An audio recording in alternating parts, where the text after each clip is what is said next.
Good evening and welcome to the study session of the City Council of the City of Moreno Valley. I now call this meeting to order at 6:03 p.m. on April 14th, 2026. Would any of my colleagues like to lead us in the pledge? Mayor Pro Tem Gonzalez will lead us in the pledge this evening. Place your hand over your heart and repeat after me. I pledge allegiance to the flag of the United States of America, republic for which it stands.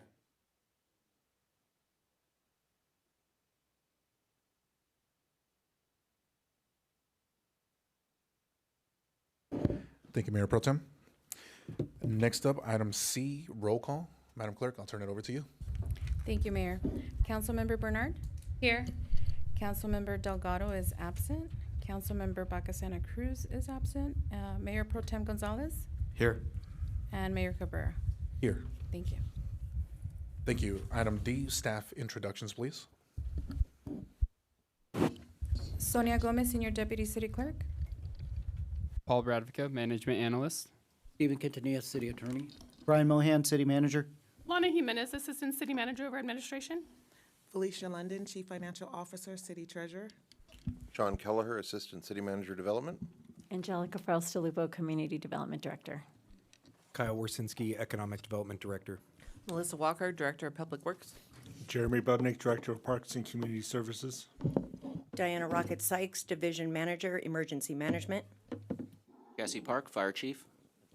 Brandy Swan, Lieutenant Moreno Valley State Sheriff Station. Thank you very much, team. It's always a pleasure to be here in the chamber to conduct the people's business. Next up, item E, public comments on matters on the agenda only, and we do have 2 items on this study session agenda. Just a brief reminder here, pursuant to the Brown Act, public comments shall be limited to only those items on this study session agenda. Each person shall be allowed a total of 3 minutes to comment on each item on this agenda. The mayor and council may, however, reduce the total amount of time for all speakers to comment on any given item if there are numerous persons requesting to comment on the same item that may hinder the city council's ability to complete its business. Another friendly reminder that the city now offers language translation services through a free app called Wordly.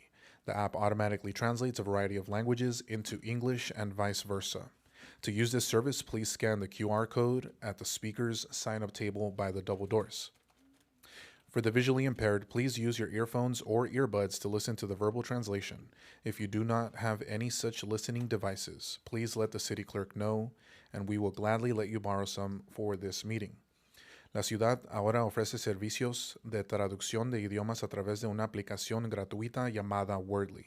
Si gusta usar este servicio, por favor avísele a la secretaria y entregue una tarjeta para hablar. Para usar la traducción, escanee el código QR que está en la mesa junto a las puertas. Finally, in order to preserve the meeting decorum, council and staff will not respond during public comment. The first item of business is item F1, that is a transportation update, truck routes, AB 98, community engagement, pavement program, and bike master plan. And before I turn it over to our Public Works Director, Melissa Walker, just a friendly invitation for anyone who's going to be speaking on this particular item, just in consultation with staff and the recommendation that anyone who wants to speak on the truck routes, go ahead and speak on those first. But of course, you're welcome to speak on any of the items listed under this agenda. So with that, Director Walker, I'll turn it over to you for the presentation.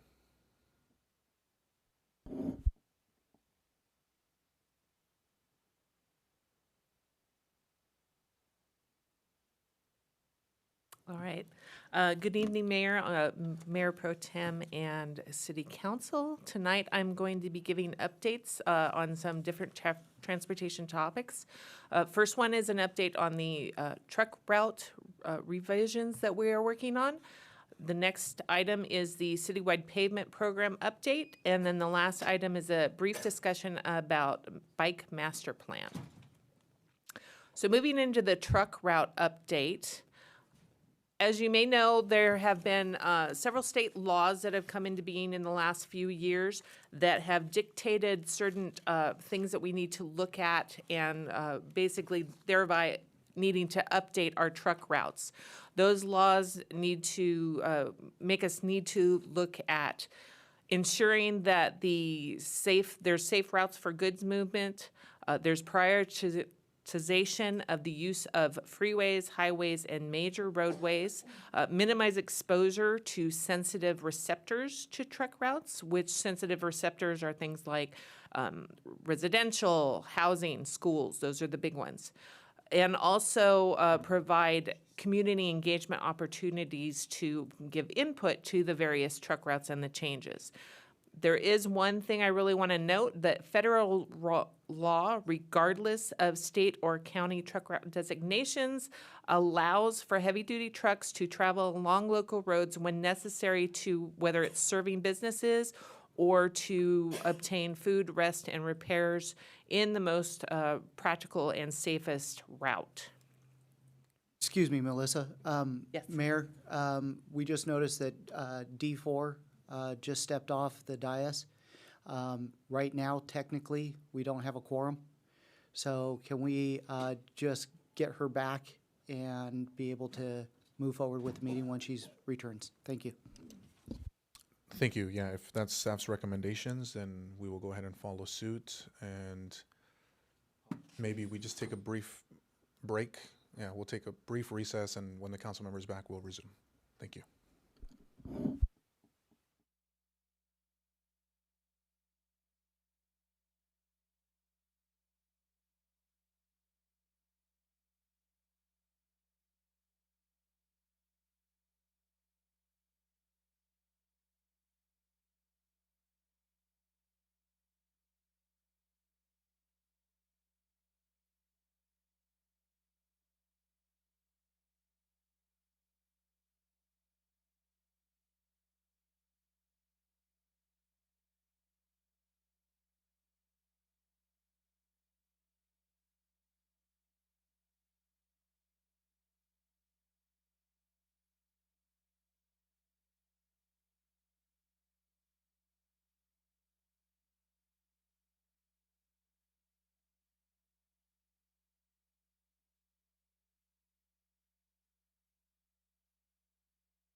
All right, welcome back. Good evening to our city council meeting. We will pick up where we left off.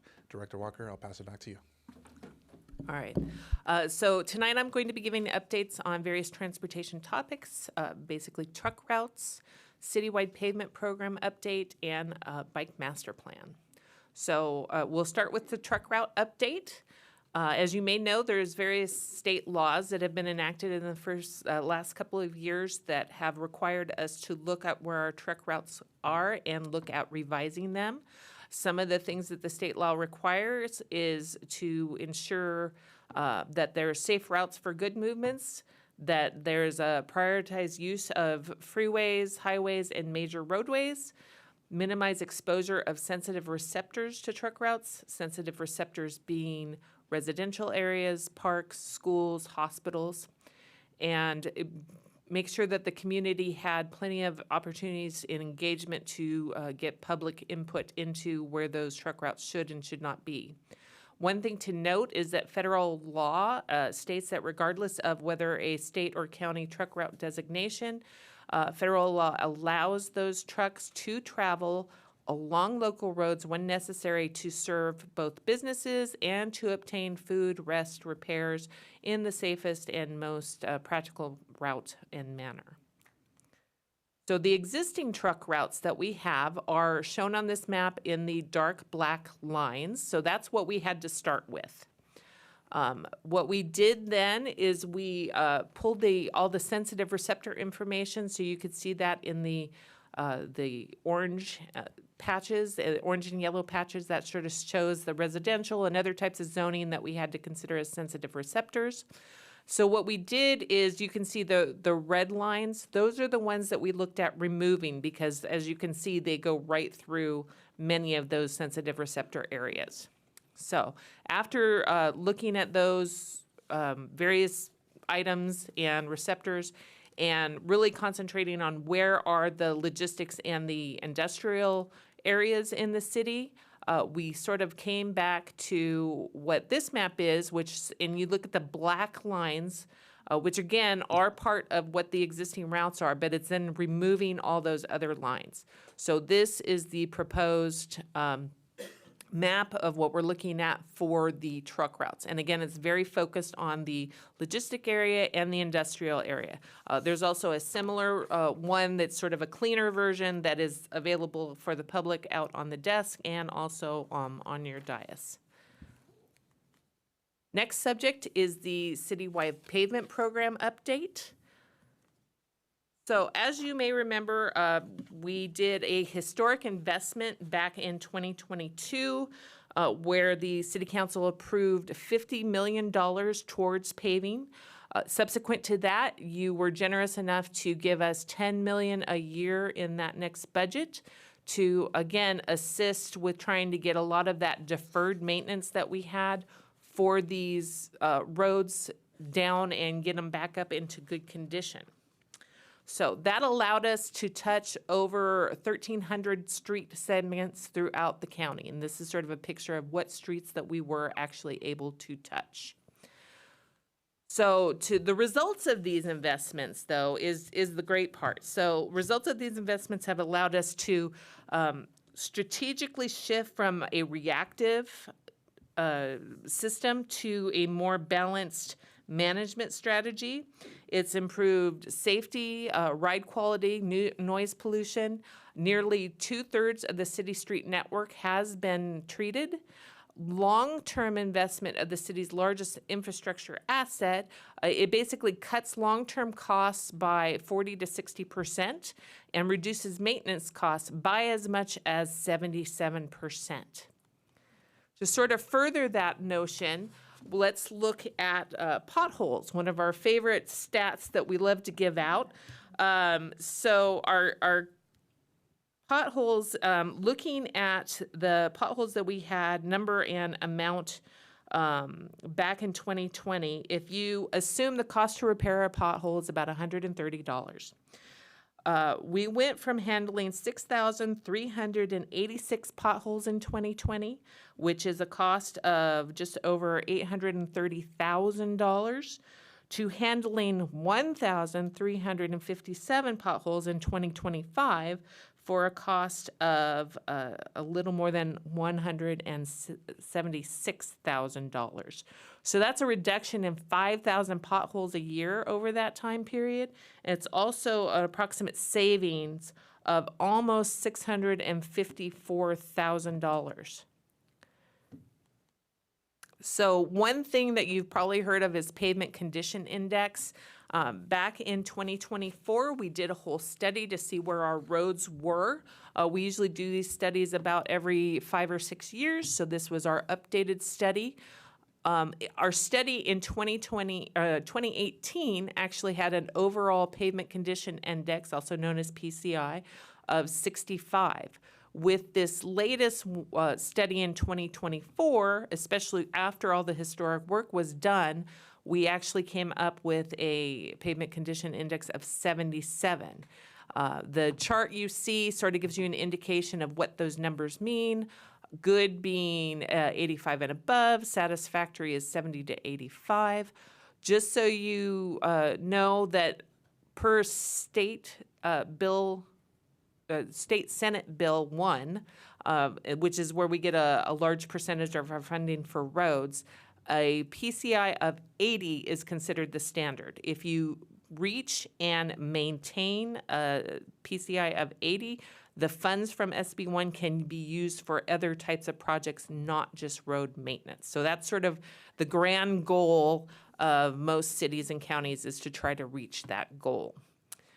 To sort of so this is the pavement report map. A lot of different things. You could sort of see all different colors. But again, so the blues and the greens sort of indicate the good streets. The few reds and yellows you see in there are the ones that still need work.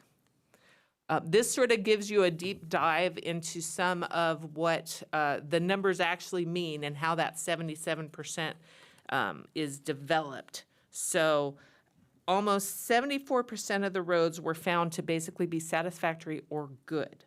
But again, we still have work to do. We're only at 77. We want to try to reach to that 80. Looking at about a third of the city still needs to be touched. It still is part of that deferred maintenance that we have. So this map actually shows those roads that are in most need and really are the ones that are next on some of our lists to try to hit and bring back up to speed. So, and again, just like this iceberg, you may remember from prior presentations, it's just the tip of the surface with these roads. We have 1,250 lane miles of road within the city. That's an asset of over $600 million. We still have that historically deferred maintenance we're trying to still catch up with. And the $10 million annually that we've gotten for the last budget cycle, it basically is what's needed to just maintain the current state of the roads. It digs in a little bit to that deferred maintenance, but it really doesn't address a lot of that deferred maintenance. So, and this is a map of the next proposed 5-year plan. This will be coming to council in the next few months. So you'll see it again, but this is sort of the game plan for the next 5 years. This is based on $5 million a year. Again, not what we've been getting, but a lesser amount. So, and the last subject that we're going to touch is the Bike Master Plan. So this is the original Bike Master Plan, which was last completed in 2014. Very basic map, sort of shows you, you know, where things are proposed. I want to explain a little bit about what's the difference between bike paths. So there's a Class 1 bike path, which is completely separated right away, very similar to what we would think as biking along Juan Bautista Trail. There's a Class 2 bike lane, which is restricted right away, but vehicles can be permitted to park. There's an example, the example of the picture on there is Indian Street. Class 3 bike route, which is shared facilities with no separation. The photo on there is an example from Ironwood. And then Class 4, which is called a cycle track. which is physically separated bikeway adjacent to traffic.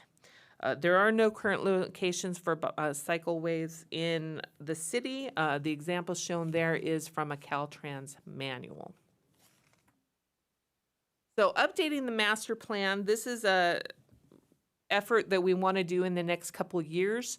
There's been a lot of changes. We've had some Senate bills that have come through that have made some changes. Senate Bill 1216 bans Class 3 bikeways or those shared bike paths with roads for speed limits that are more than 30 miles per hour. Obviously, the change of truck routes and where those are going to be is something that we need to consider for where bikes should and should not be. And then we're always looking at safety, both wind turbulence, goods movement, and of course, finally, National Highway Safety Administration recommendations, including rerouting bikes to parallel low-stress areas to improve safety and quality of life.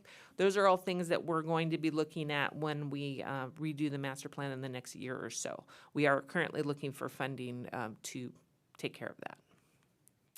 So we've heard many times at council discussions about Morrison Street. So we did a little deeper dive onto Morrison Street and looked at what kind of options there were for resolving the parking conflict with the bike use on that road. So there are four basic options that we looked at. One is allowing parking on Saturday and Sunday only. Another is to just remove the bike lane on that stretch. Another is to build a parking lot, which you can see in the corner along Morrison in Cottonwood. And the last one is to remove a travel lane but keep the bike lane and the parking both.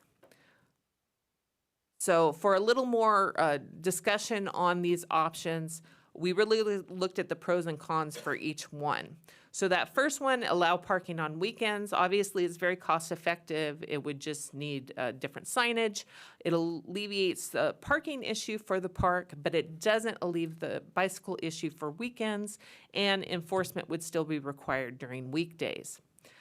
Removing the bike lane is another cost-effective option, obviously just getting rid of some signage and striping.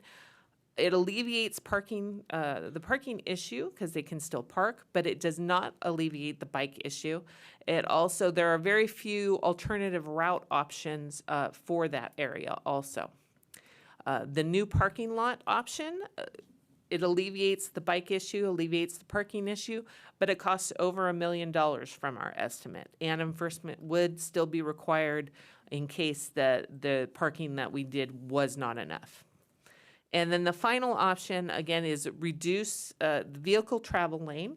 So basically use one of the travel lanes between Cottonwood and Dressia.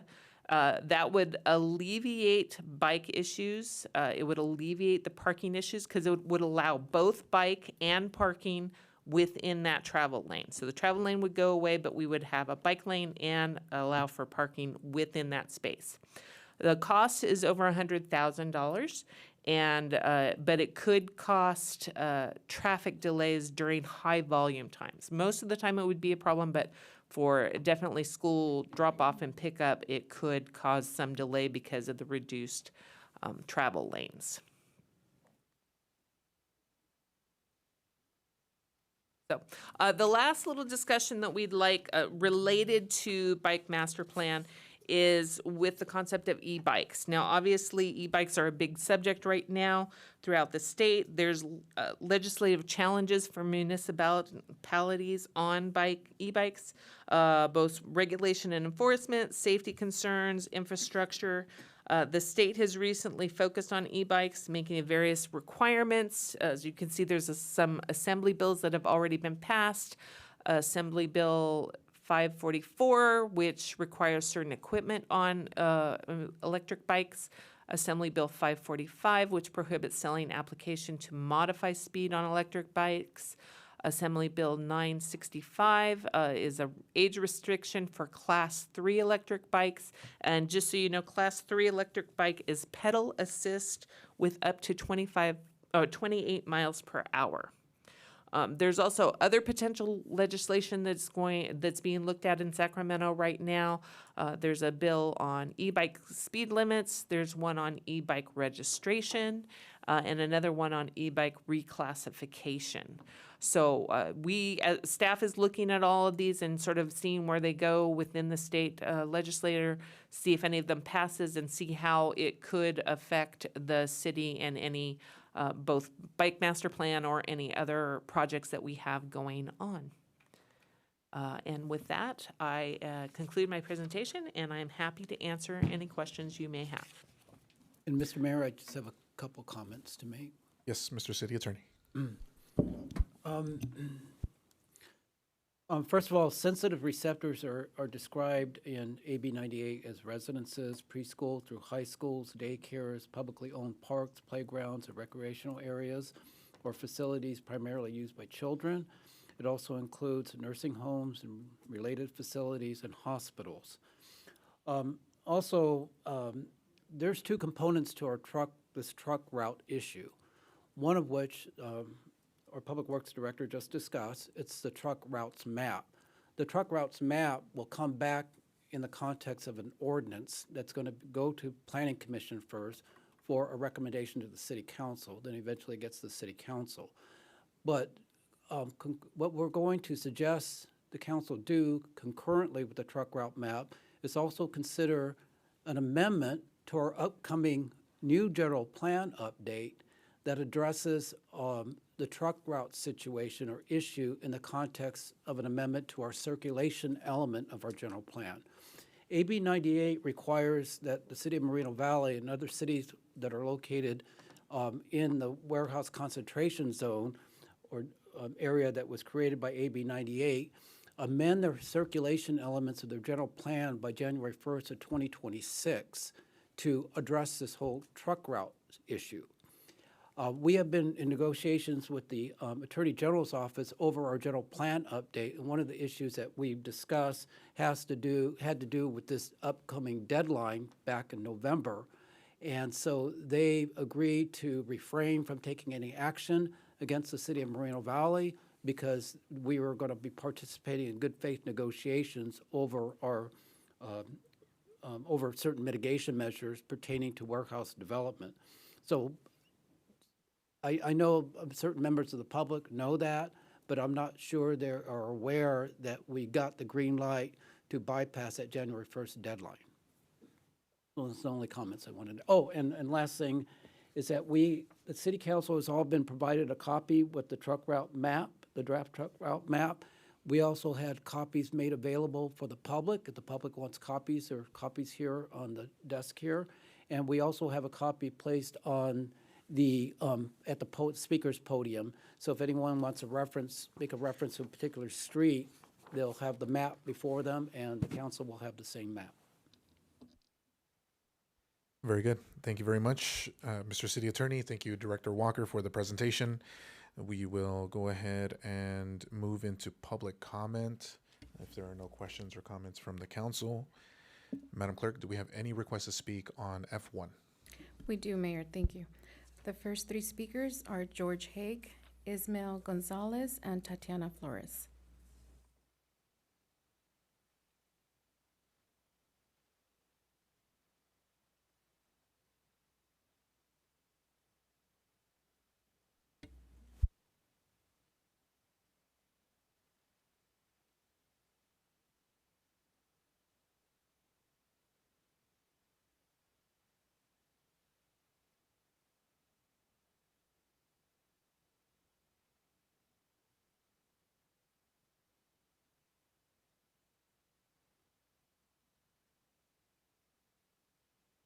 Give me just 1 second. Yeah, I'm not sure if the mic is on. Let's make sure that that's on.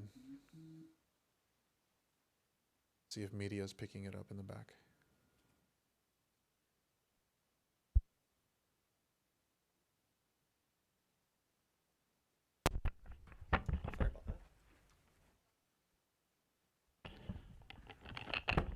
George Haig, Moreno Valley resident. Sorry there isn't a map up here. You do, I guess, have a small map in front of you.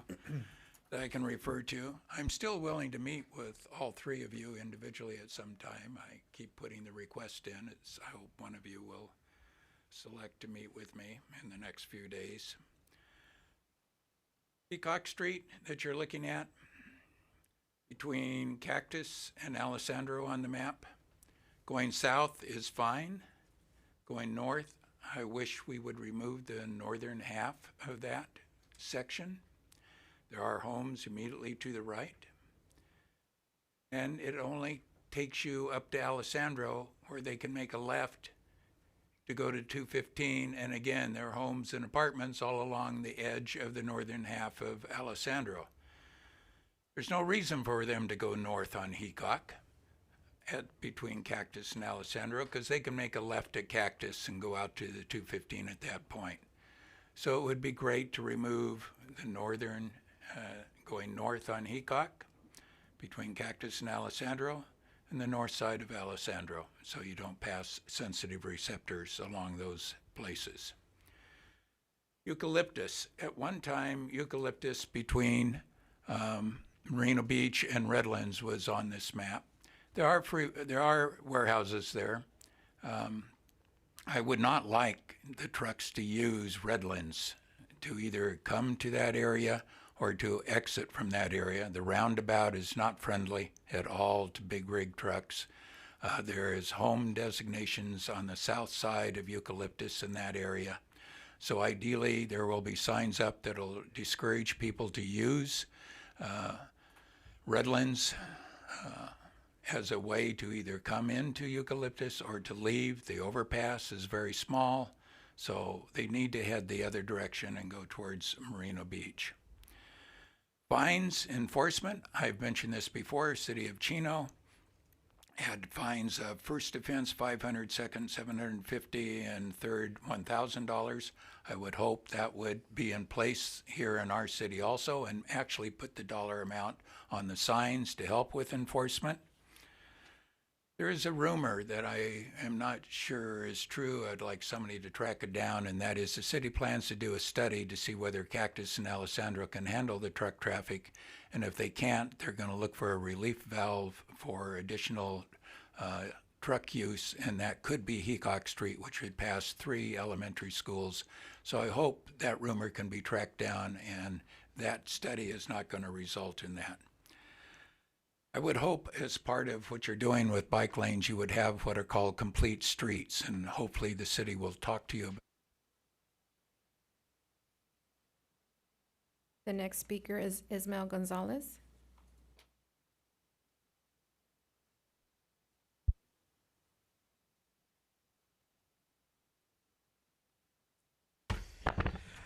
Hello, everyone. Hello, City Council, City staff, everybody tuning in. My name is Ismael Gonzalez. I'm the Vice Chair of the Box Springs Group of Sierra Club here in Movell.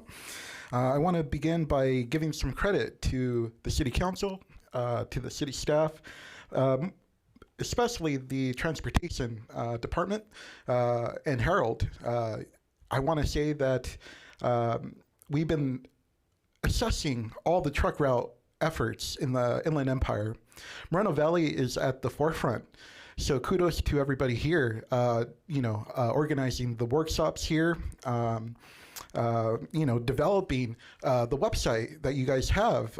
There's a nice GIS map on there, which brings me to my first point. I'm not sure why we're using this one. This one only tells half a story. It tells you where the truck routes are, but it doesn't really show you why they're there. It doesn't show you the sensitive receptors that were mentioned in the staff report.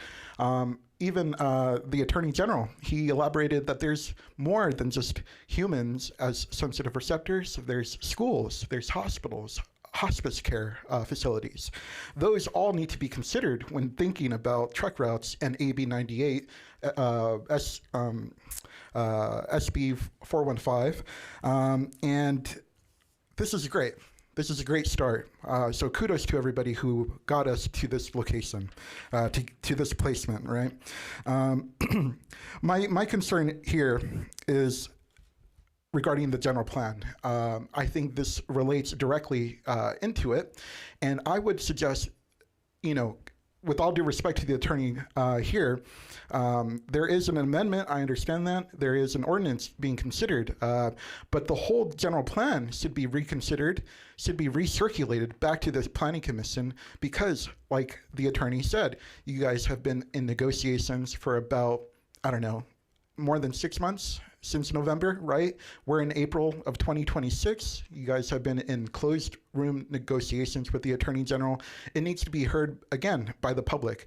It needs to be, spoken about by the public again. You have a room full of bicyclists here who are dedicated to their recreation and who would love to speak on these issues like we're doing today.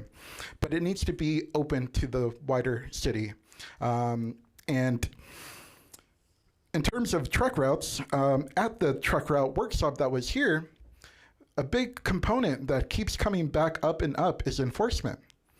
Like your staff report mentioned, there is a federal law that says a trucker can go anywhere they want as long as they have some kind of excuse as to where they're going, right?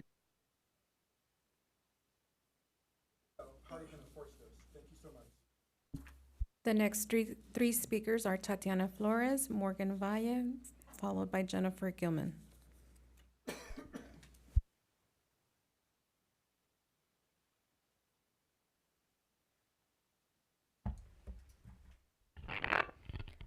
Hi everyone, my name is Tatiana Flores and I'm a resident here in Moreno Valley. And I also wanted to start off by saying thank you to the city staff and city attorney even for all their work that they've done with AB 98 implementation. I've been here since the start and have been following the implementation itself, and I just wanted to show my support for the proposed amendments that have been discussed in the Traffic Safety Commission meetings, including Paris, Alessandro, Sunnymead, Frederick, Ironwood, Heacock, and Moreno Beach Drive.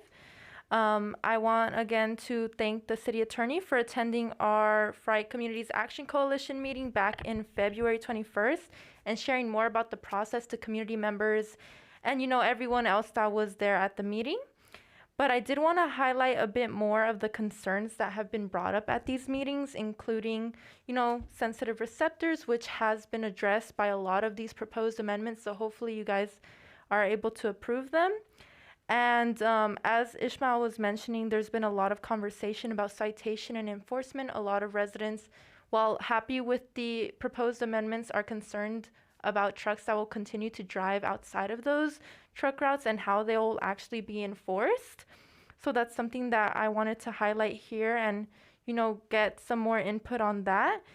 Additionally, as George mentioned with Heacock and the sensitive receptors there, I was reading the circulation element and thought that there was a lot of good ideas, including the restrictions on vehicle weight limits and the accommodation for truck parking. That's something that I think can be emphasized in streets where there's still a lot of sensitive receptors, including Heacock, where there's actually commercial parking right there on the street. And additionally, I wanted to highlight for the bike lanes that there should be a push for more Class 4 bike lanes where there's actually separation to avoid issues like they mentioned on Morrison Street. Just because not only would it protect bikers, but also it would ensure that people are still able to park so there's no conflict. And I've seen it happen more in LA, and I would really want that here in the city. And yeah, thank you. Our next speaker is Morgan Valle.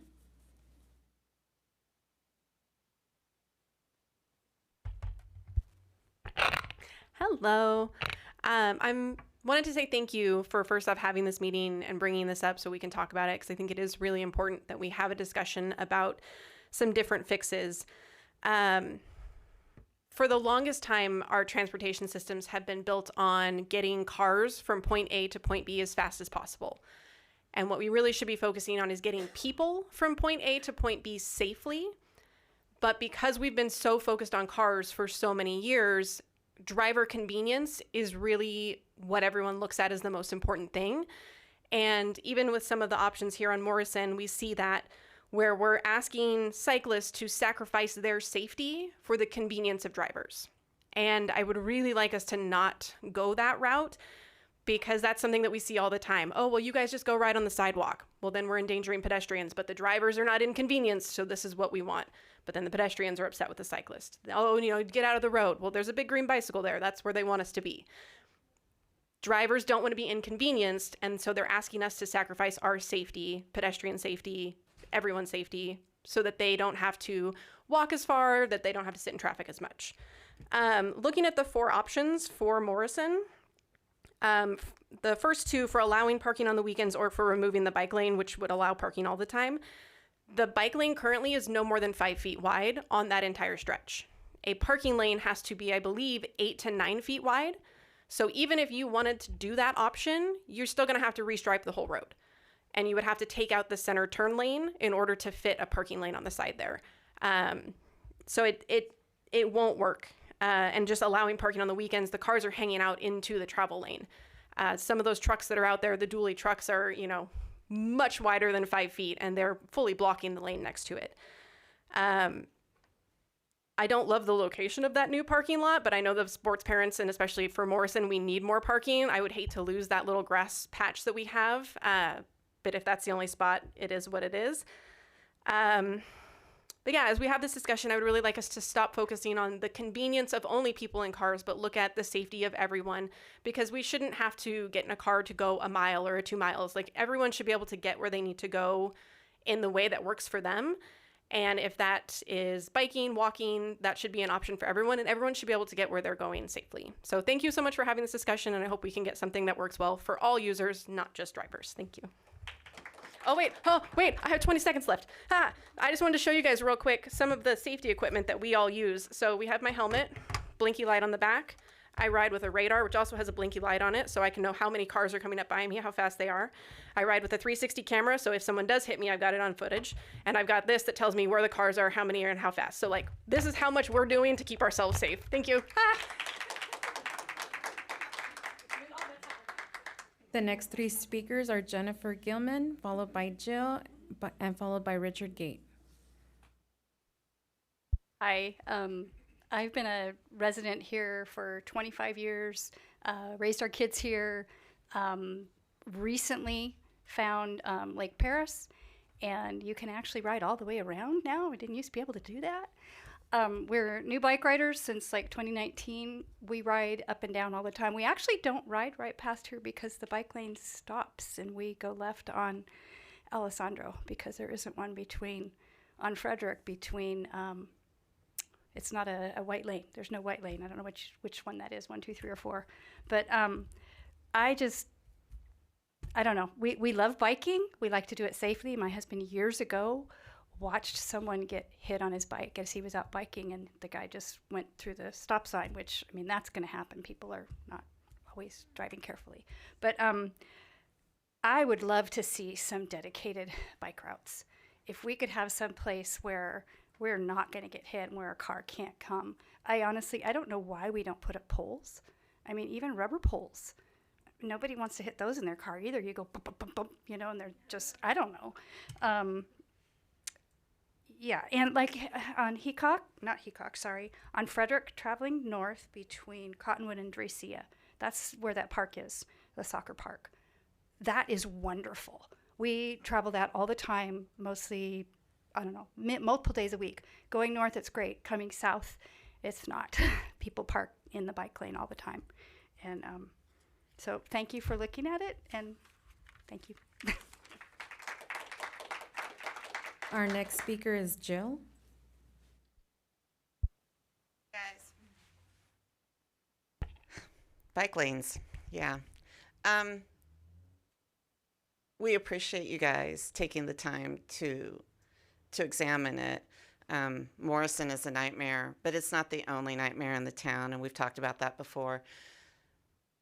But I want to also encourage us that as we're talking about putting in protected lanes, slowing traffic down, doing the road diets, what happens when people get out and they feel safe, moving about, walking, riding their bikes, they start to notice their community. They start to notice those fun little shops and the little strip malls that you don't see when you're driving. They start to notice the other people who are out and about and start to feel a sense of belonging.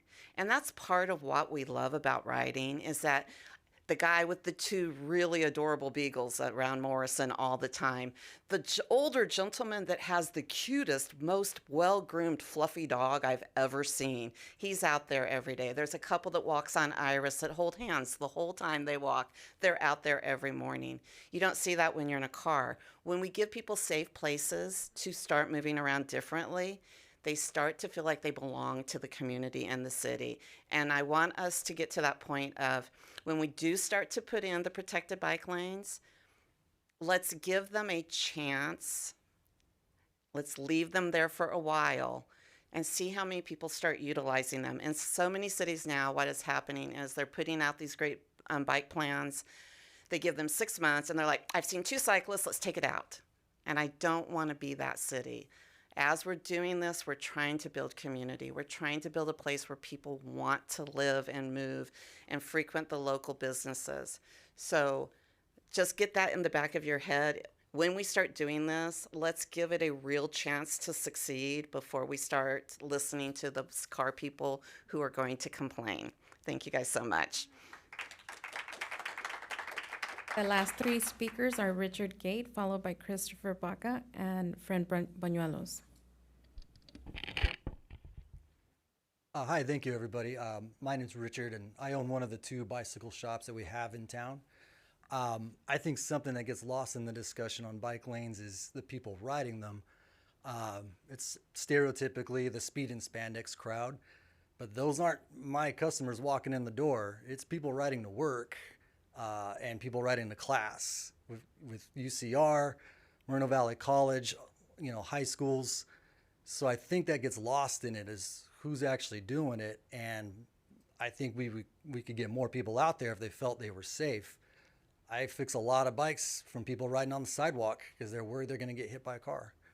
And if we had protected bike lanes, we could alleviate that. Injuries would go down.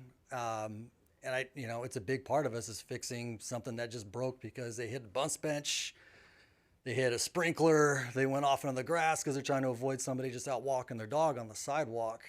I mean, there's a toll to this because people are just terrified about being hit by a car. And in regards to Morrison, I don't see the big deal. Cottonwood in front of Moreno Valley High School, I ride it, I drive it. I think it's great when the city changed Cottonwood. It's a lot safer driving it, riding it, even if you don't have a kid in Moreno Valley High School. It's slowed it down. It's more orderly. I know there was pushback on it, but I don't see the big deal about doing that on Morrison and other streets in front of schools. I think we should. E-bikes aren't going away, and as it costs a lot to live here and a lot to live in anywhere in California, and people are turning to the e-bike and instead of gassing up the car and how much it pays to register it. They're here to stay. They're not going away. I think it's time we start to look at our neighbors over at Riverside. They've got a cycle track. They're putting in protected bike lanes. They started with next to UCR. I think it's time for us to catch up and have the same standards and start treating the person on the bike the same as, value their life and their safety as much as we do the people in the cars. And just on a quick side note, that pump track has been awesome.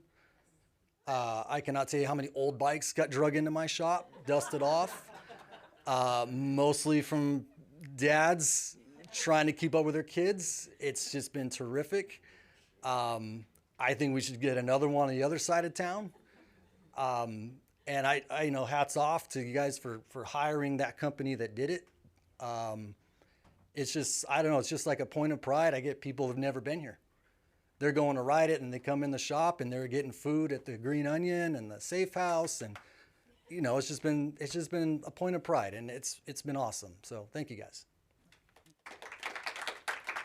The next speaker is Christopher Baca. Good evening. As mentioned before, you did provide this little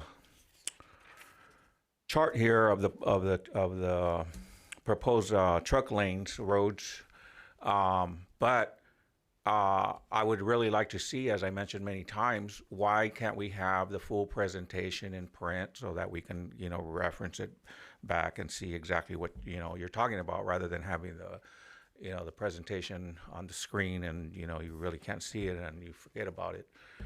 And so I would really like to see you have that, provide that for the community, your presentations, all presentations when it comes to city council meetings, study sessions, and so forth. But anyhow, on the truck roads, I commend that. It's a surprise, but again, my surprise, and I don't understand why Public Works cannot work on the cut-throughs for Heacock to Hardy Knox and Indian over that canal. That would help alleviate a lot of traffic coming into Cactus and Alessandro and all that. They would just end up going off of the freeway onto Hardy Knox and into that area, or Ramona Expressway into Indian and up to wherever they're going. Like you guys mentioned, you can't stop it by federal law. You can't stop them from going wherever they're going. So those would be the best alternate routes rather than cutting through Cactus. So I would, that's what I would really like to see, is those cut-throughs. Now on the pavement, you mentioned the potholes and your charts and all that, and I don't think they're worth anything, because there was, 10 years of absolutely no infrastructure investment in fixing the roads, and then suddenly you had that, and it was done by an outside contractor, which I believe the city should, do it in-house, and it would alleviate a lot of this redundancy of fixing something that was done cheaply, done by your contractors. And she mentioned you're at 77% and your goal is 80%. Why not 100%? That just shows what your train of thought is, and as far as your concern on fixing and doing that. Also, the WLC, I saw something there on the pavement, and there we go again with why are you going to fix something that's within an approved project by a developer? Now, as far as bike lanes, I would really like a public safety campaign to educate the public. It's true, this is an absolutely worst city in the area to ride a bike in. People are not educated as far as the shared lanes, especially if you go under. Our last public speaker is Fred Buñuelos.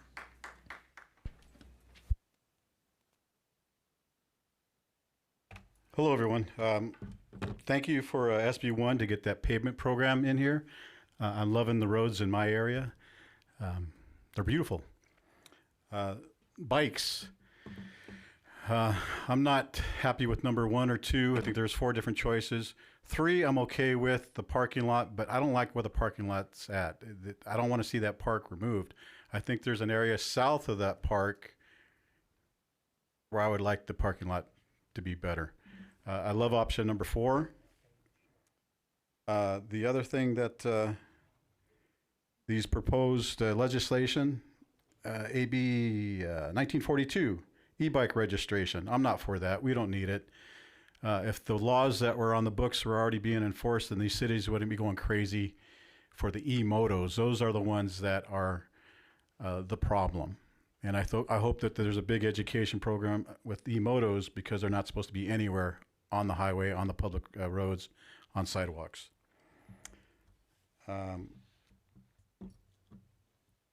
I'd like to see no parking signs by Rancho Verde High School. That's another problem area. And that's right on the bike path on Juan Batista. And I think that if the people that are using the area would see more signs, they would not park there. I love that enforcement's getting better with that. I'm also wanting to have a full-time parking control officer, so we don't have to ask, call on the non-emergency number to get somebody to come out there and enforce what the law is. Recently, I didn't have to call this weekend. I loved it because they were already out there enforcing the law by Morrison Park. I don't want to see our city have to make any ordinances, to control this. You just got to enforce the laws that are already out there. But I spoke at the city of Menifee. They have a great ordinance that I can live with. It was a compromise. I spoke with their council member. So if it ever gets to that point, please look at the city of Menifee because they have a great ordinance how to control the e-bikes and the e-motos with speed. I noticed that I'm going to have to look into these other assembly bills, e-bike speed limits and e-bike reclassification. Yeah, I'll have to do more research on that, but e-bike registration, we don't need it. And then I hope that we can all get together with the school boards to figure out something. School boards, the city, and there's one other group, just to get all together and figure out something, because we got to find parking for these people that are trying to enjoy the sports on the weekend. They just need to exercise more and walk a little farther where the parking spots are. Our last speaker is Roy Bleckert.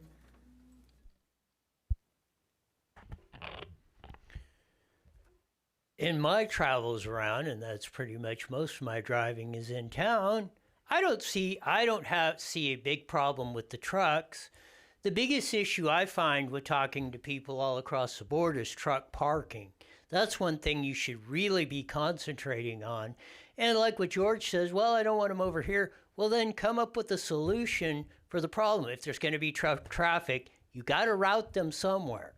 So if we got a demand, let's fix it and come up with solutions. On the pavement part, one thing I'd like to emphasize is Lake Atwood, just east of Paris Boulevard. It gets a big lake there every time we have 5 inches of rain, and that's 5 dots, and you measure 5 inches. So every time, and that really needs to be addressed for those poor people over there on top of that. So I hope that gets looked at someday for that. And part of the next thing of dealing with all the rest of it, Measure M, hundreds of millions of dollars in bonds, $30 million in Measure U taxes per year, and everything else charge we get. Highest gas taxes, almost $2.50 a gallon we're paying in various taxes and charges. And none of this stuff gets fixed. And one thing I will invite Team Richard over there, like I've told them, go down to the crime syndicate or the school district and gripe at them, because why don't you take some of them tens or hundreds of millions of dollars and fix the parking lot like I've been hollering about down there for years? They do this. Bear Valley, I ride by there, by Fur and LaSalle. They use the bike lanes for parking. I got car doored there once and 95 million times almost. It's ridiculous. If the crime syndicate had parking spaces for people to park, we'd alleviate 90% of this whole problem that we're talking about, in my view. But I bet you look at that. Just say when the school's out, look at the difference in traffic. There's where most of your problem is. It's not with the trucks. It's from the moms in minivans going 90 mile an hour and everything of that, individually taking their kids to school. For the bike, would support another bike track if we build it in Edgemont. I hope we can get support of that. Again, we pay, you guys keep digging at the well and you say we can't do this and we can't fix that. If we really put our collective heads together, we shouldn't have a care in the world for the amount of money us taxpayers are paying. Mayor, that concludes all public comments on this agenda item. Thank you, Madam Clerk, and thank you to all of our public speakers as well.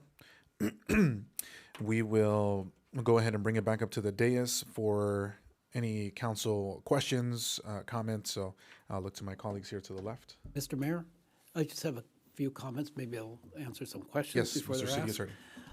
So with respect to the fines, that's an issue that will be presented to the council when the ordinance is brought forward. But we are a general law city, and in California, as a general law city, which basically means we have to comply with the general laws of the state sets our fines. And so the recommendation will most likely be to charge the maximum fines a general law city can charge for violations of our truck route ordinance.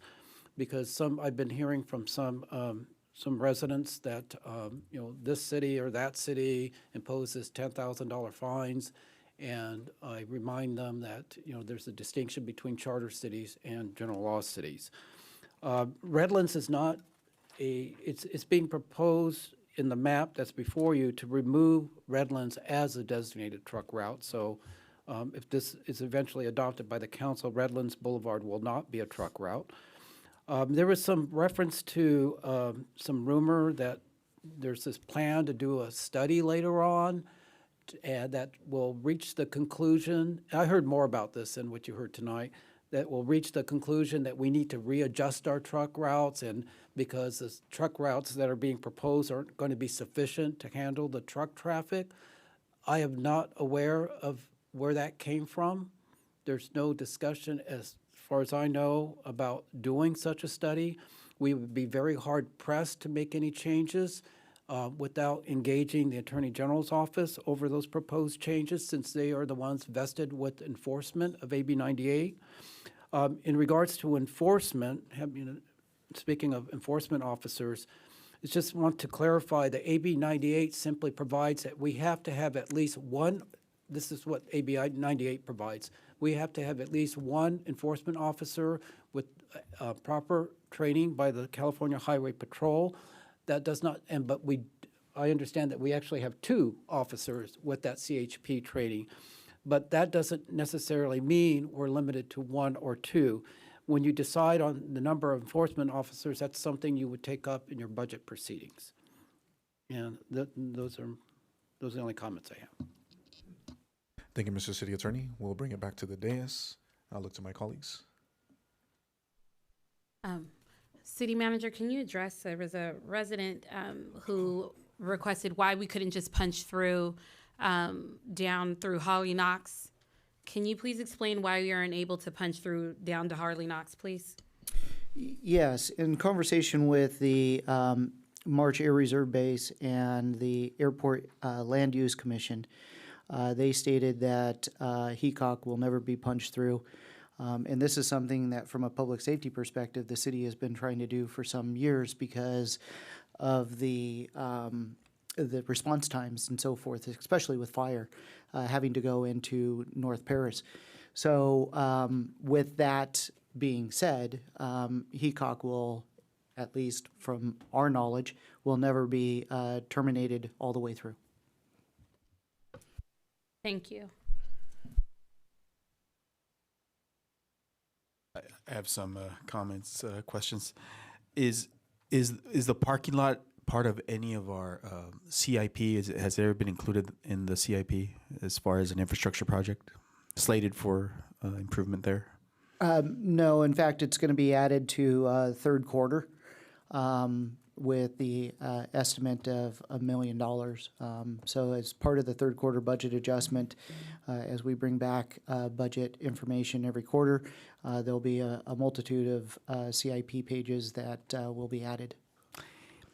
Most likely as an unfunded project, but at least it will be in there, and then we will be, from that perspective, all of our staff and our grants division will be looking for additional funding. Based on one of the comments from the audience, is the configuration layout, that corner, is that the best location, the corner? Is there a different location that was considered, or is that just like a draft? Staff looked at the site and determined that that would be the most possible location.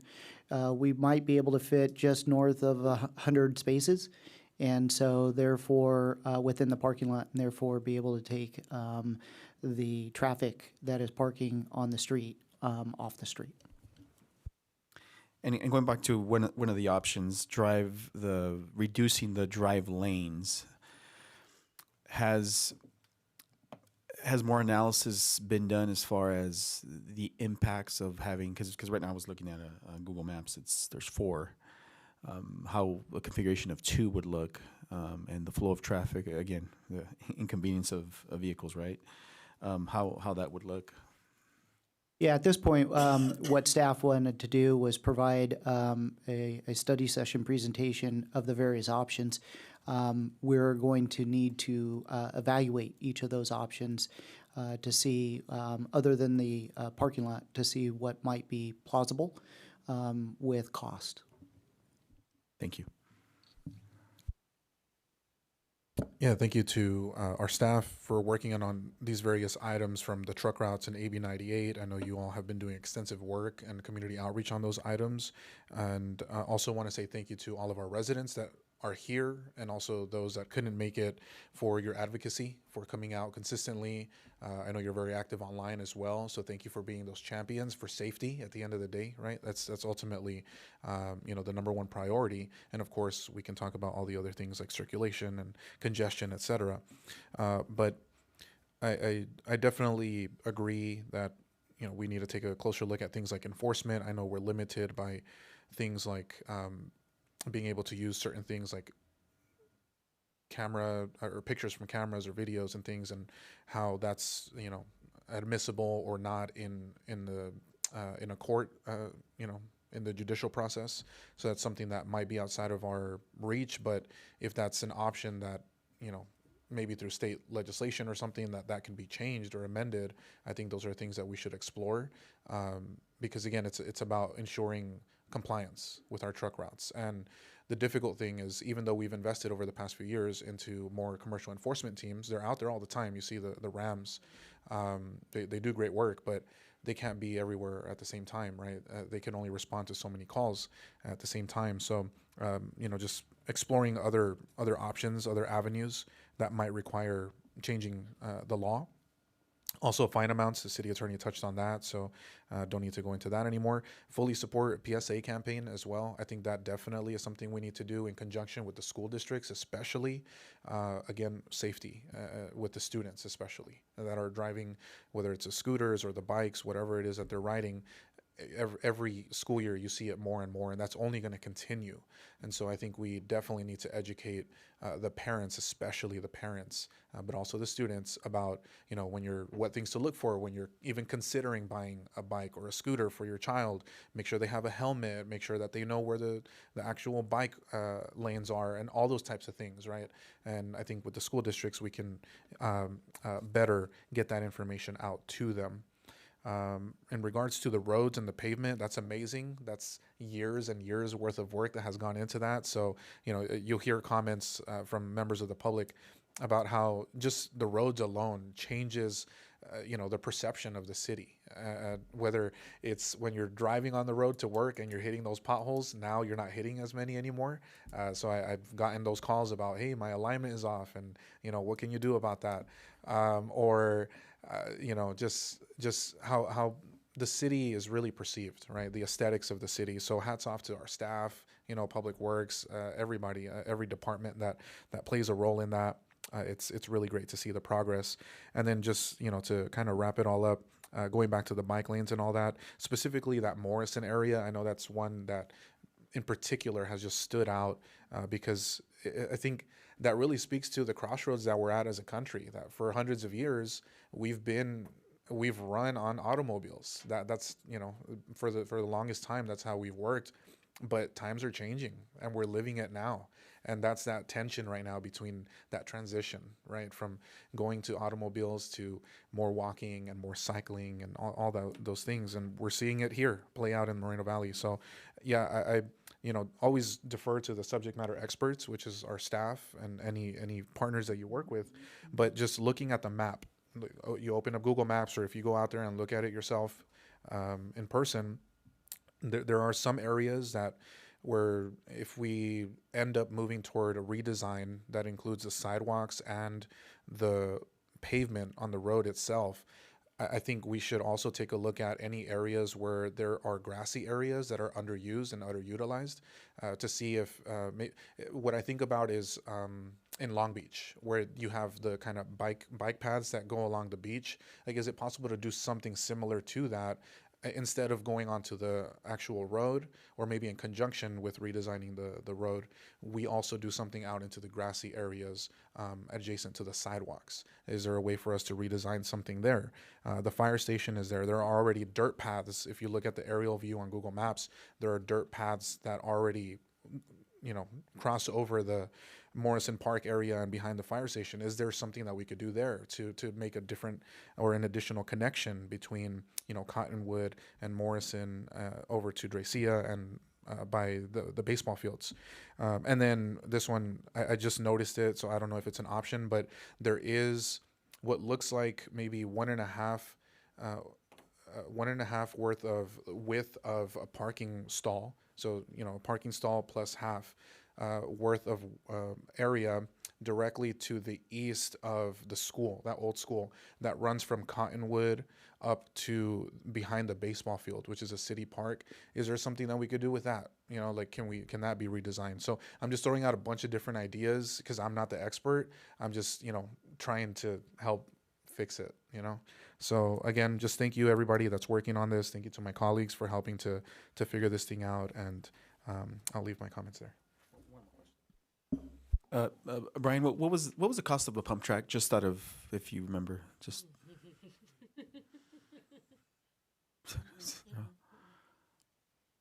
Obviously, I don't have that number in my head. I've got a lot of numbers, but not that one. Okay. I'm going to round it. Okay, let's round it.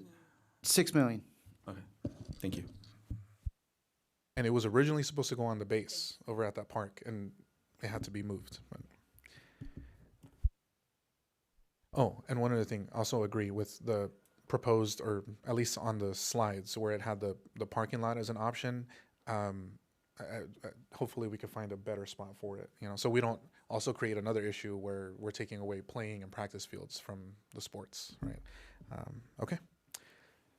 So if there are no further questions or comments, we will go ahead and move to our next item, which is F2, and this is the Springs Fire update. And we will go ahead and start by turning it over to our Fire Chief, Jesse Park, for a presentation. Great, thank you. Myself and Diana, our city's emergency manager, are going to present on the Springs Fire tonight, and then also relay some information that's good to understand for all emergencies. So here is the incident summary. April 3rd, 2026 at 10:59 is when we started getting reports of a large fire. It was 100% contained the next day, April 4th, thankfully, and that was due to some lucky factors. We had some good people on. We had a lot of equipment. We weren't competing for a lot of resources like sometimes we are late in the season. And we also were able to catch the fire in the rocks on top of Lake Paris, and that slowed it down because of the fuel. This was a wind-driven fire. It was 4,176 acres, mostly grass and brush. We had 0 homes damaged or destroyed, so that's a fantastic result. Lake Paris did lose a bathroom, so too bad for them. The winds were recorded at 23.8 miles. These are Santa Ana winds, a normal wind pattern. We're going to have that wind pattern again coming this week at 20-foot level. That's where we measure our winds, are at the 20-foot level. So gusts at the ridge tops are a lot higher. Important thing about that is once we start getting over 25-mile-an-hour winds, we start to lose our ability to fly aircraft because it gets too difficult, it's too gusty, and also the water and the retardant that's dropping, it just kind of spreads out. It can't do its effectiveness. For the Springs Fire, we used 28 Type 1 city, county, and surrounding jurisdiction engines, 17 state brush engines, 5 Department of Correction hand crews, 4 bulldozers, 3 conservation crew hand crews, 3 drones, and then we had a rotation of what are called S2T and then C-130. Those are the big airplanes that are dropping, and then Fire Hueys and Fire Blackhawk helicopters. It costs about $2.3 million, that's our estimate. Most of that is on aircraft. So, I know this is a little bit wordy in there, so I'm going to explain a little bit of it, but while the fire is being dispatched, the CAL FIRE Intel Group is creating a simulation using all the known factors that we have. This is wind, temp, fuel type, the fuel moisture. All of this is collected from remote automated weather stations, and then it's put into AI, which generates a fire spread map. And it's a prediction of what could happen if we don't try to stop the fire. In other words, it's a simulation that takes into account knows fire suppression activities, like our fire engines or our bulldozers or planes. And I'm going to point out a few items, But you could see that the time on top was 11:01, so it's just a couple minutes after we started getting reports. I'm getting this, and that's when we're starting to assemble our team. So I'm on the phone with Diana Rocket. I'm on the phone with our city manager. We're putting together text threads. We're getting our activation going of who's going to be needed to help. Not on the response side so much, but on the city side. What is this going to do to the city? Because the map right there is accurate, right? It's a very accurate map. Even with the suppression activities, you can see where it's going. So it gives some crucial factors up top there on what we're in, and obviously the red means we've got trouble, right? On the left-hand side is the first initial action report that came out, and there's two maps. One is the fire spread map. The second one, that's kind of a colored map, that shows the direct protection areas. So basically who owns what, right? The blue there is the state direct protection, so that's SRA. And the fire came mostly through the SRA, and so CAL FIRE pays for the fire, right? So fires in a local jurisdiction that stay in a local jurisdiction are the responsibility of the local jurisdiction, whereas this type of fire was CAL FIRE foots the bill. And then there's fire spread. Those numbers are kind of too small to see, but if you go down to the total, there's 7,000 acres, and we kept it at 4,000 acres, so you can see there is a difference. The map on the right, the simulation on the right, that happens later on after we've basically done a lot of attacking of the fire, and so they're putting in control points that have already occurred and giving us an updated calculation, so later in the day. Okay, so that on the left is a screenshot of my phone. My phone and tablet are attached to Fire Dispatch. And I could see all the current incidents that are going on within Riverside County. You can see where the evacuation zones are when I push onto the map. And the equipment there is in the blue, so I can see exactly where our fire engines are. You could see Engine 91 from the college. They went right to the top of Lake Paris, right? They didn't mess around. They knew the fire was coming, so they just went right to the top, and they're fighting fire up there. You can even see there's a little helicopter there, so I can see where the aircraft is kind of spinning around and the air tankers, so we know what's going on. And also, I can place all these pieces of equipment. I log in and I can place the equipment where I want them right on the computer, and it tells the firefighters where to go, right? So I'm saying to them, I need you to go here, and I'm doing it on the computer, and they're seeing it on their computer so that we have that accountability. But I'm also voicing it out over the radio because it's a recorded dispatch. It's a point of record that people can pull from. But anybody can listen to this record, right? This is not private information when we're talking about the fire. And so other third parties are listening. So the screen on the right is Watch Duty, okay? Watch Duty is listening to us all the time, and they're posting it. And when we see an error on Watch Duty, we get it corrected. But it's still an unofficial source. It's a very useful source, but it's an unofficial source. It's not controlled by us. So this is just something that we should know.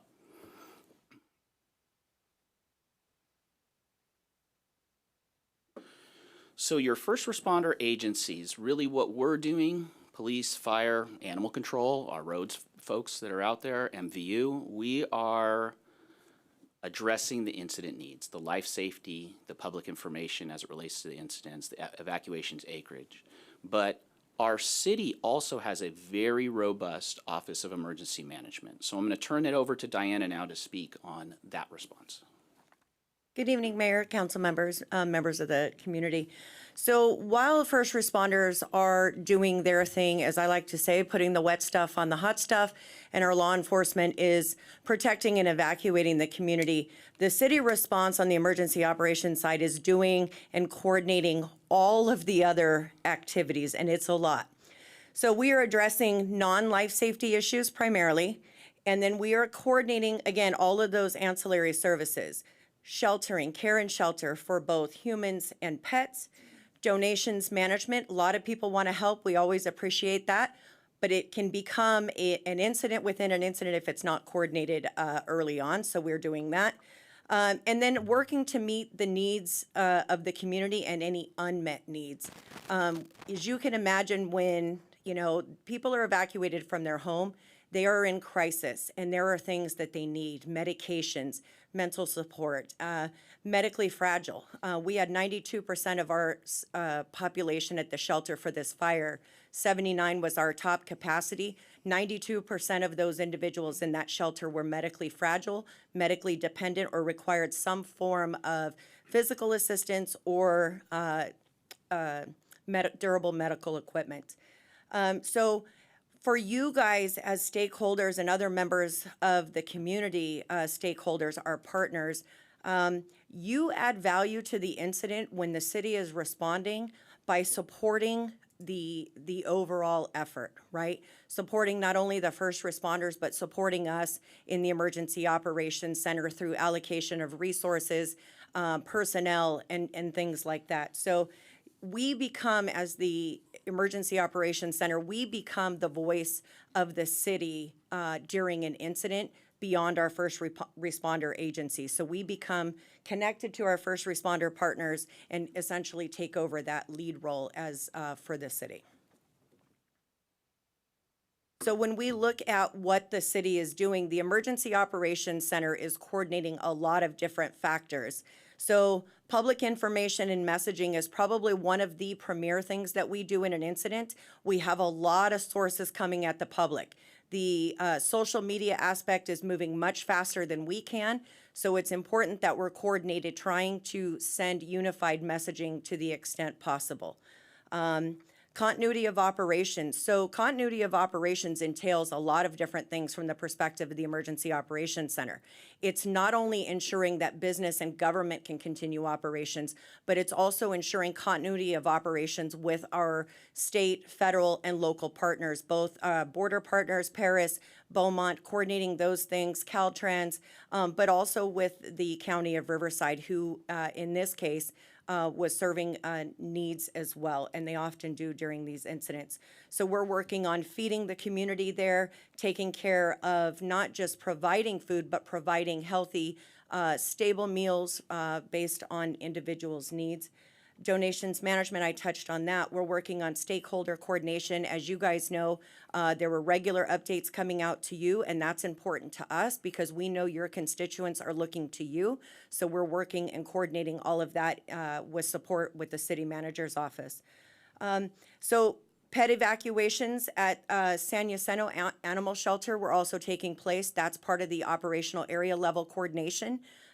They're able to take on a lot more animals. Our city animal shelter is near or at capacity every single day. So it's important that we have those relationships in hand and ready to support when needed so that we have additional capacity to support.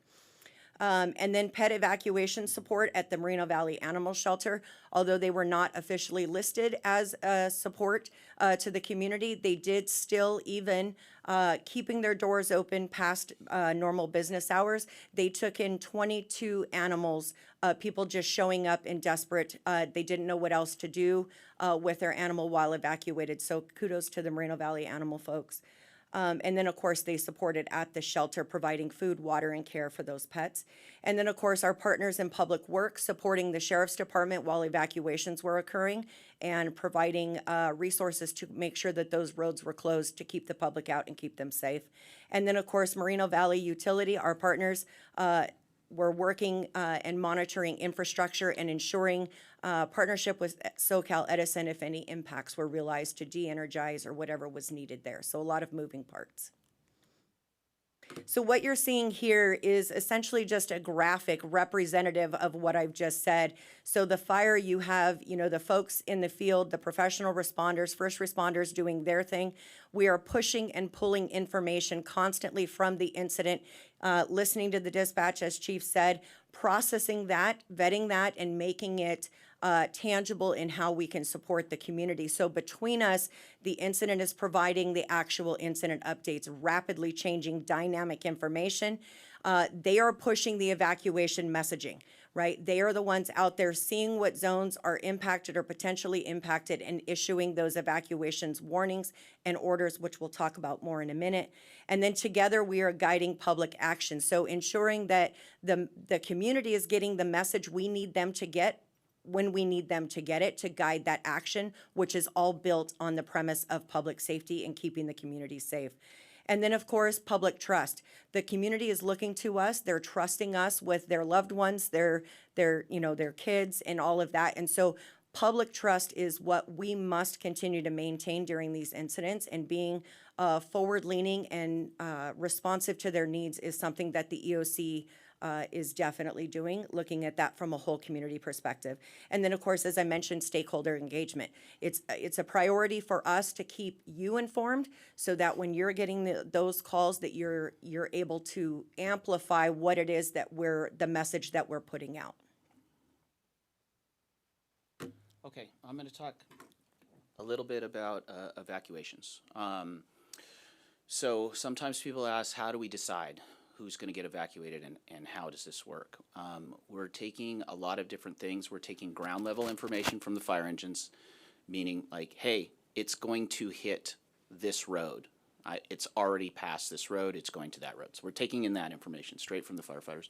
We're also taking the aircraft. They're looking at it from the top down, and they're gauging a rate of spread, and they're saying it's moving this fast. But they're also able to see when spot fires take off, right? Because that ember cast that comes up, it's not just the flaming front. That ember cast will come up, and it'll hit what we call little jackpots. These are little areas that are highly fuel receptive, and it'll start a new fire. And that can happen way out ahead of the front of the fire. And now that's the new fire, right? So we're looking at that, and then we're looking at the computer modeling as well.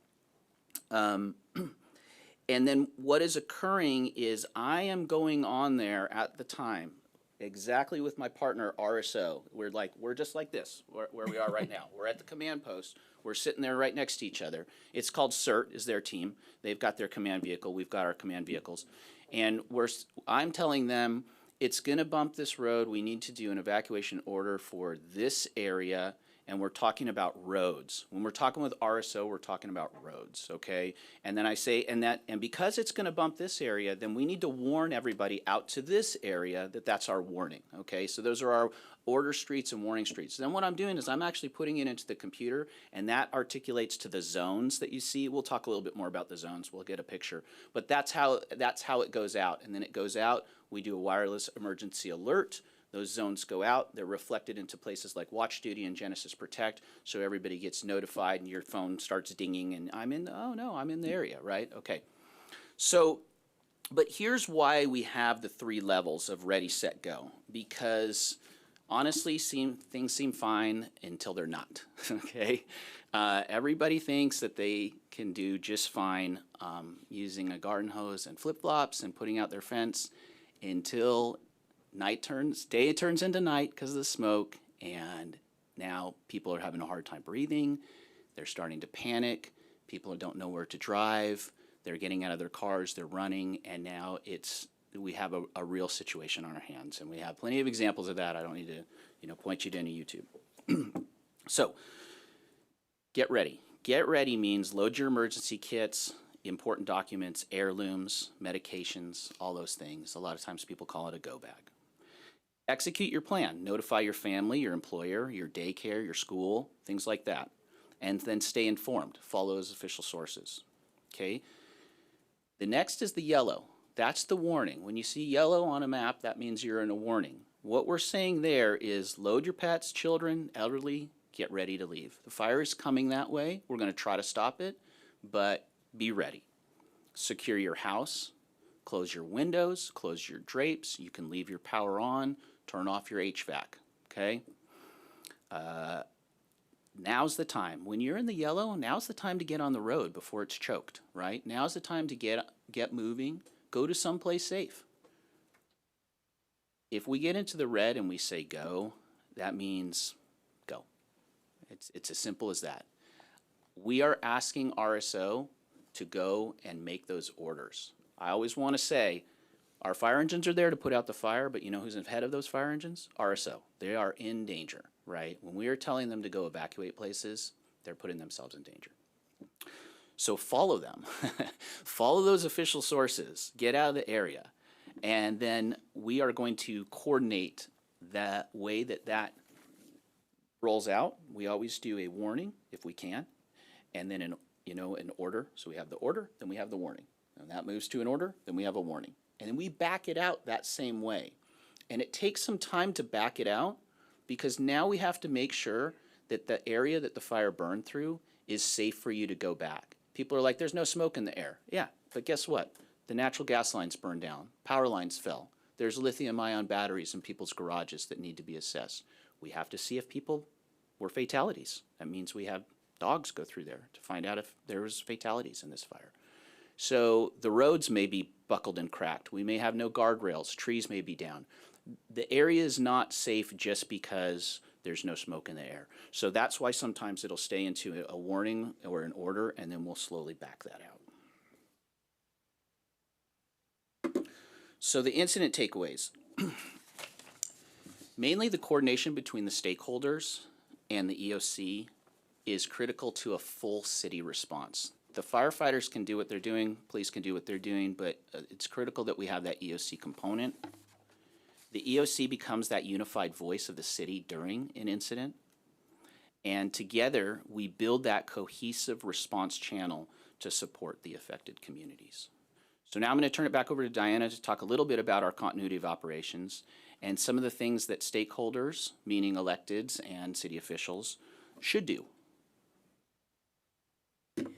So touching on continuity, one of the things that any stakeholder, whether elected or other stakeholders in our process, because there are stakeholders at all levels, one of the most important things that you can and should do is be educated about the disaster process, how this unfolds, what is happening, what are the terminologies. Chief touched on it, understanding about the zones, which he'll touch on in a minute. Just understanding how the city is supporting the first responders, just understanding the general disaster process. So some takeaways, just generally during an incident, again, voice support for our the response as a whole and our response partners. Understanding the disaster process, as I talked about, and how best to support it is critical. Encouraging disaster preparedness. We always want to inform, make a kit, have a plan, stay informed. Those are, it's catchy, it's fun, and it's effective. So if you get an opportunity at any point before, during, or after disaster to spread that message, please do that. And then, of course, we cannot say this enough, rely on and encourage constituents to use official sources for incident updates. We always want to rely on the professional sources. And people ask, well, why is that? And well, that is because incidents are dynamic. They are rapidly changing. And what is yellow right now as a warning could very well in 30 seconds be an order because of a wind shift or a gust or a spot fire, as the chief mentioned. So really the main takeaway here is what any stakeholder can do to support the city and EOC operations in general is to amplify and encourage residents to go when they are told to do so. We always want to strongly encourage people to go in the yellow if you have that opportunity. You may not. You may go from nothing to red, and in whatever the case, please take that time to get out if you're given it. Pack your things, have your plan, and don't wait, because not only do roads get congested, we've seen that in some major fires in the last couple of years where roadways are jammed and people become trapped. That becomes a disaster within a disaster. So don't wait, especially if you have pets. Don't wait until you're under order to get your pets in the kennel. I don't know about you, but my cat does not like to go in the kennel. So don't wait for that. Do it early. And even if, Thunder, that's my cat, if he has to stay in the kennel for a little bit until you're told to go, if not, you can open the kennel and let him out. But don't wait to do that until you're in panic mode and the sheriff is knocking on your door telling you to go now. So, Chief, back to you. Okay, thanks. So I'm going to go over some potential pitfalls. I just want to let everybody in the audience know none of these things happen. These are not things that we're not complaining. We're just saying that as we get to fire season, some things to think about to avoid potential pitfalls that we have seen in the past from other examples throughout the country, okay? That's what these are. They have nothing to do with anybody here in the well or on the dais. Okay, but first I want to tell you a saying that we have on our big fire incident management teams when we put together these big teams, like when I went to the Palisades. And that saying is the most important person on the team is the person who needs the most help, okay? And I say this because one of the best ways to avoid these potential pitfalls is to use your team. We are your team, okay? And we are here to help you navigate what can be a very serious incident affecting our community. Because you should have a presence. You are the faces of the community. You're seen as leaders, and you should be there. You should be able to be providing information and updates and show that you care, right? It's very important. But presence at emergency scenes can be a little difficult sometimes. There can be an implied responsibility, right? You know, how could you let this happen to our city, right? And we know that it's not your fault, and you know that it's not your fault, but there are going to be people that can try to use that against you, right? So understand that.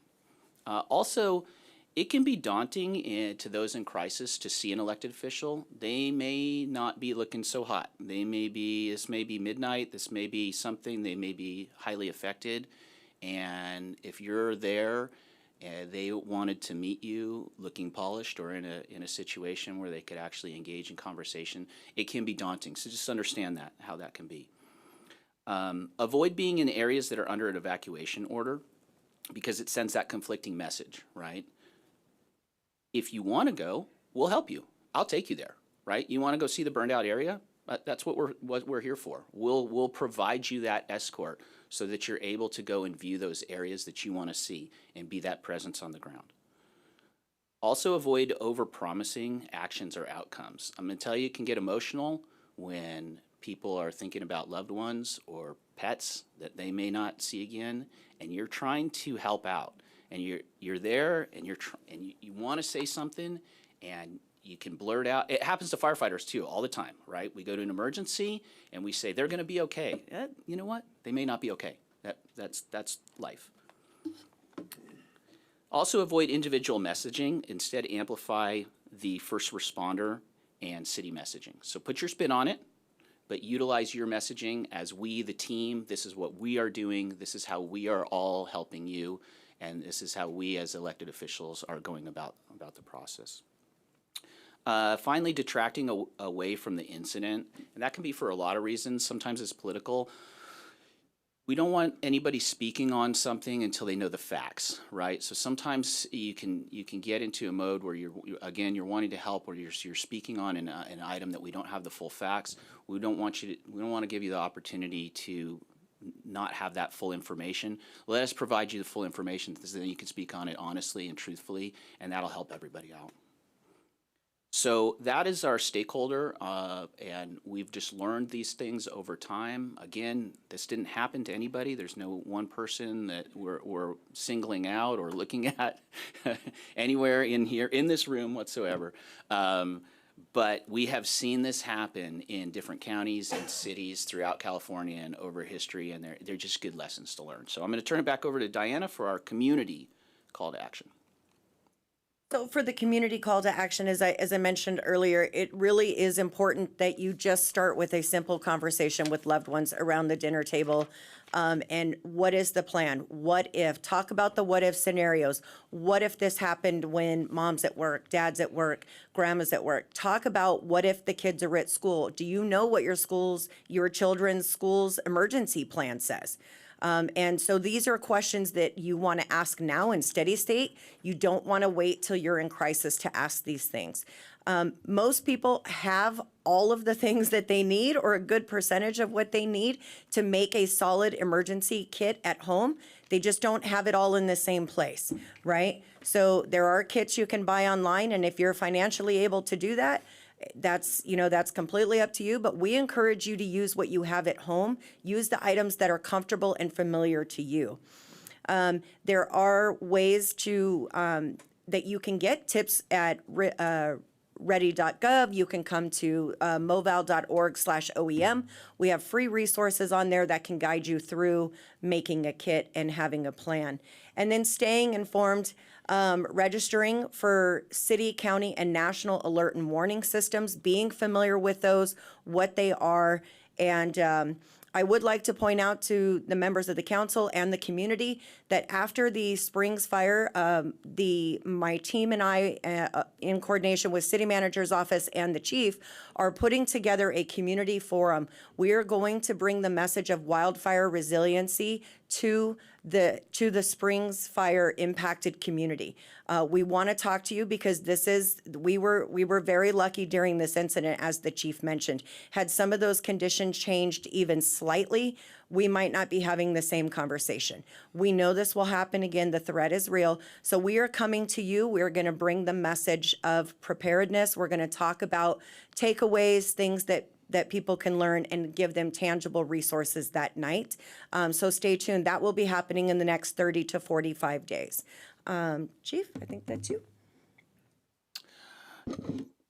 So here's some of the ones these are the official sources: City Alerts, moval.org/alerts will take you to Alert Moval, and we're working on updating that page to provide a single point of access for the city so that everybody has all the information that is needed.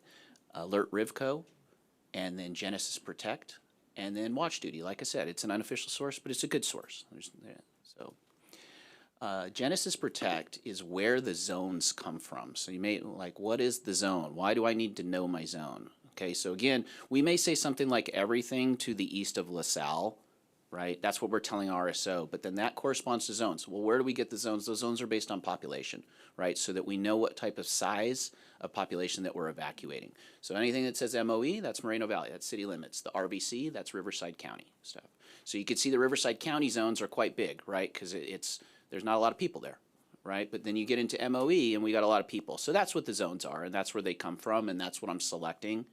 And so sometimes people say, well, why am I okay to stand on this side of the street because it's in a warning, but on this side of the street, it's in order? Well, because we have to divide it somewhere. We don't have the luxury, right, all the time, and so these are divided, and so that's how we do it. And then these are also more official sources that we want to provide to everybody for the incidents. You have the fire.ca.gov, and that's the CAL FIRE one. And they're real quick. Those ones are real quick. PIOs are not always real quick. Sometimes because it's an official source and they're getting conflicting information, Watch Duty will pop off real fast, right? And that's because, again, they're listening to us, whereas our PIO is confirming, right? When Sheriff and I are working together, we're confirming all the information through the sources before it goes out. And if you're a social media influencer, you can just put out whatever you want.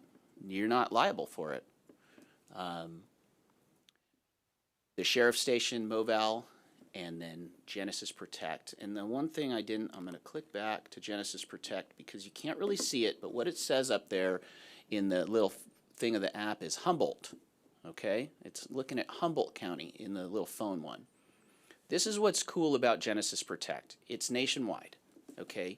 So if you are going to go camp up in Idlewild, you're going to get that, but if you want to know if Idlewild's going to be under evacuation, you can plug in Idlewild and save it in your phone.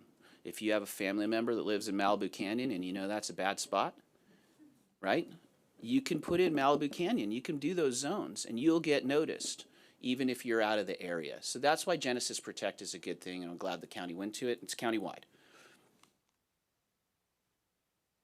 That's our report, but both Diana and I are available for your questions.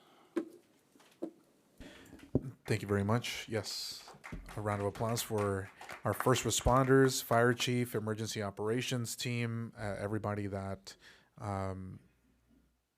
took care of that situation.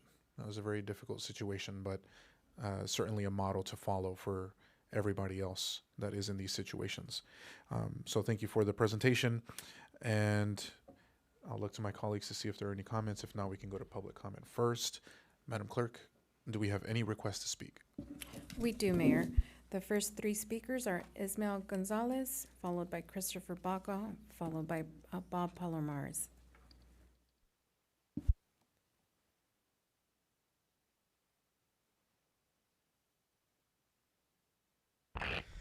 Hello again. I want to begin by stating once more Thank you so much to Fire Chief Park and all your colleagues that helped in the Springs fire.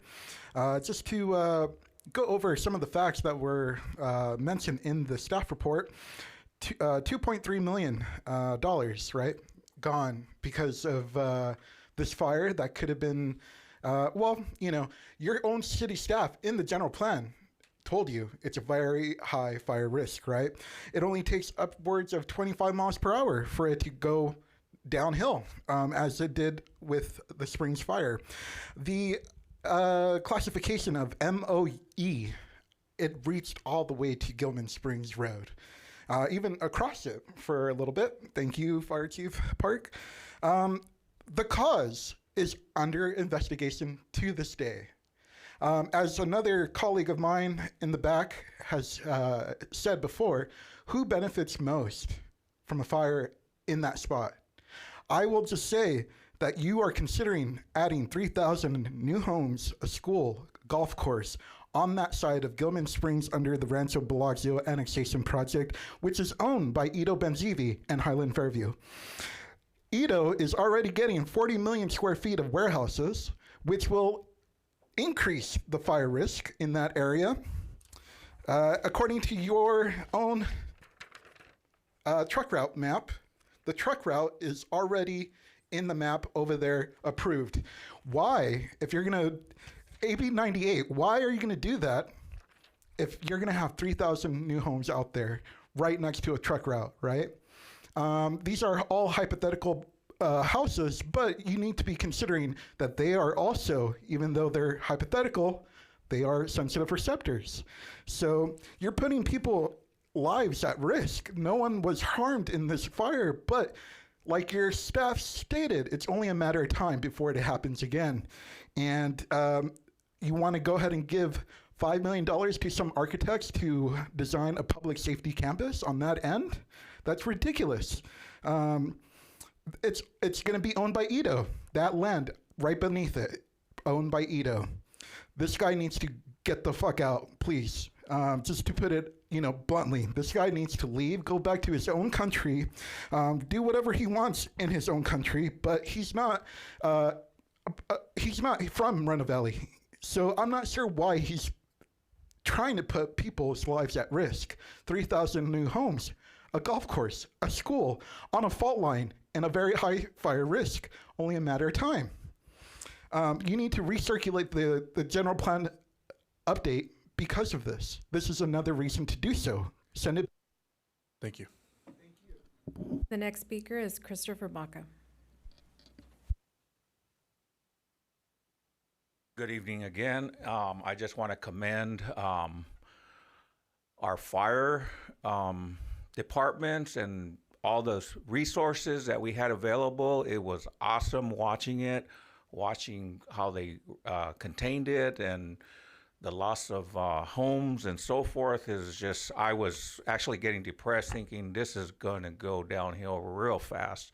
And I just didn't want to think about it. The next morning, I was just overwhelmed with it being contained and no property damage. But it was dangerous, and it could have been, it was God sent that the winds didn't pick up, and it was later in the season when the brush was drier. So that was either a warning or a God sent, whichever one. But anyhow, the Benzivi fire, I was hoping we can get an update as far as investigation is concerned, because this is very, very, very, very, very, very questionable to me, where it started, how it started. In my opinion, that whole area on the other side of Gilman Springs, if it would have burnt down, who would have benefited? But, and then we'd have Mr. Mohan burning rubber to pay for his infrastructure to get stuff up and running in for that illegal MOU for the Gilman Hills area. So it's very suspect. You wonder why I can say we now, would be talking like this. The man is evil. You can go back and read some of the stuff that he did up in Visalia, where he firebombed, his brother firebombed a political opponent. My personal experience with this man is horrible. I mean, he is evil, dirty, and beyond, you know, I believed wholeheartedly, God help me, that he had something to do with this fire, and it went wrong, and it could have went real wrong. Imagine homes being burnt down if this would have went bad. And this is the person you're dealing with, and you people really need to understand what evil demon you people are dealing with. I'm not kidding. God help me. He is dirty and evil. The next speaker is Bob Palomares. Good evening, Council. First, I'd just like to say that we owe a great deal of gratitude, and everyone knows that, to the fire department, sheriffs, emergency response, and all the agencies involved. You know, they had a war plan to fight this fire as the fire is burning. And it's amazing listening to the fire chief of how they were going about it.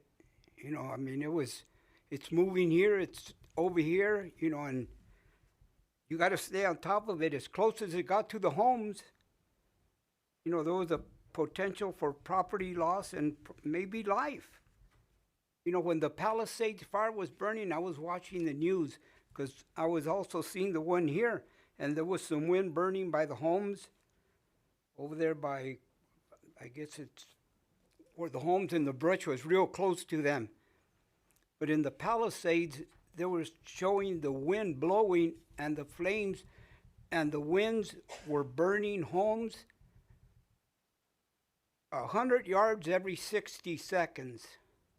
Now, if you think of a football field and starting at the 1 yard line and going to the other side in 60 seconds, burning everything in its path, that's a challenge. You almost got to let it burn and get on the other end and hope you can stop it.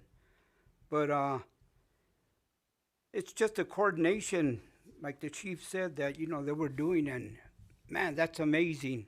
So, it's, you know, we're not here talking about a great amount of loss of property or life or animals, whatever, you know. So just a great, great job, and I thank all of you involved. Thank you. The next speaker is Fred Buñuelos.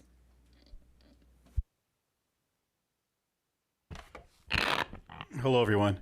So I'd like to give thanks to our public safety team for that day. Fire department, sheriff's department. Luckily, I'm working from home during this fire, and I was in a better position to kind of see what was going on. The sheriff's department came through my neighborhood around, I think it was 3 o'clock. Loudspeaker told us basically to get out. Unfortunately, I didn't leave right away. And the reason for that is because I wanted to make sure that people on my street knew what to do. A lot of people there on my street that are a little bit older than me, and I wanted to make sure that they were going to get out. I also had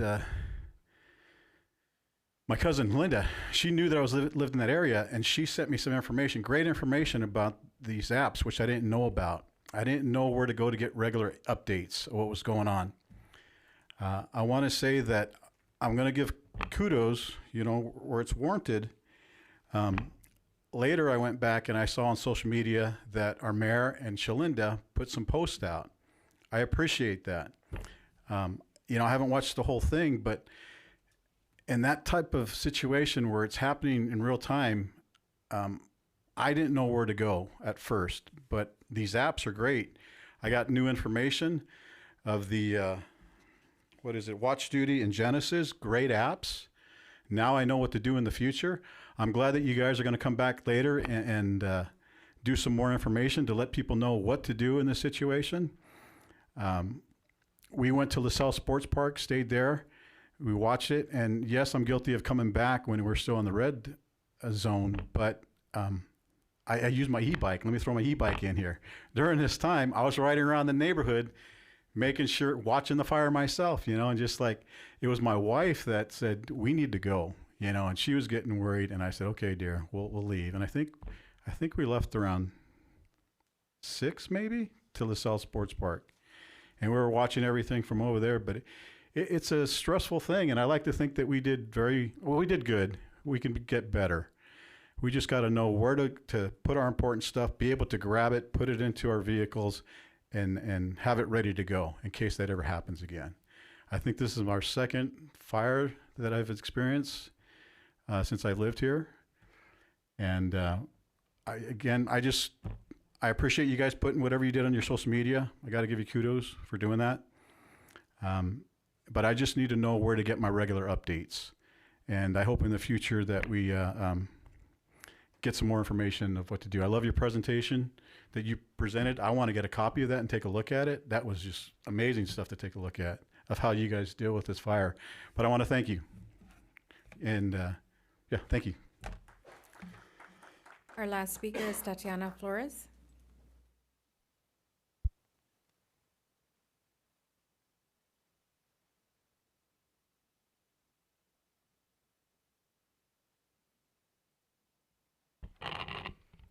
Hello again, my name is Tatiana Flores and I'm a District 4 resident. And so I'm near Bethune Park, so I wasn't in the evacuation zones, but I'm not gonna lie, I panicked for a good hour, started to get stuff ready. So I just wanted to thank, all the fire staff that were, present at the fire and helping a lot with that. I wanted to emphasize that I really like the idea of the Community Wildfire Resilience Forum. I think it would help a lot of residents. I know that Moreno Valley is and places in the IE are very prone to wildfires, but I don't think a lot of us are actually prepared to leave, evacuate, or even deal with them. So I think it's a great idea to, really inform residents about what their next steps should be. Even I myself, bought a firebox before the fire and was able to put important documents in there. But even knowing what should be in there is something that can be really helpful for people. But I also wanted to connect this to, general problems of pollution and climate justice.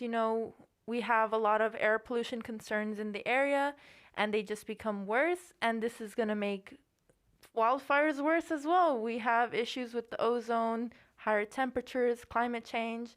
So this is something that I wanted to highlight to really show that, these are why resources need to be spread, because this problem will just get worse. We heard right now that the conditions ended up working out, so, they were able to put it out in a day, but we've seen how the LA fire happened. And that's the reason why I panicked for a good hour, because, yeah, I wasn't in an evacuation zone, but we saw how the fires in LA went. And so, yeah, I just want to emphasize that point and really plead the council to consider that in future decisions that are made here in the city. Thanks. Our last speaker is Roy Bleckard.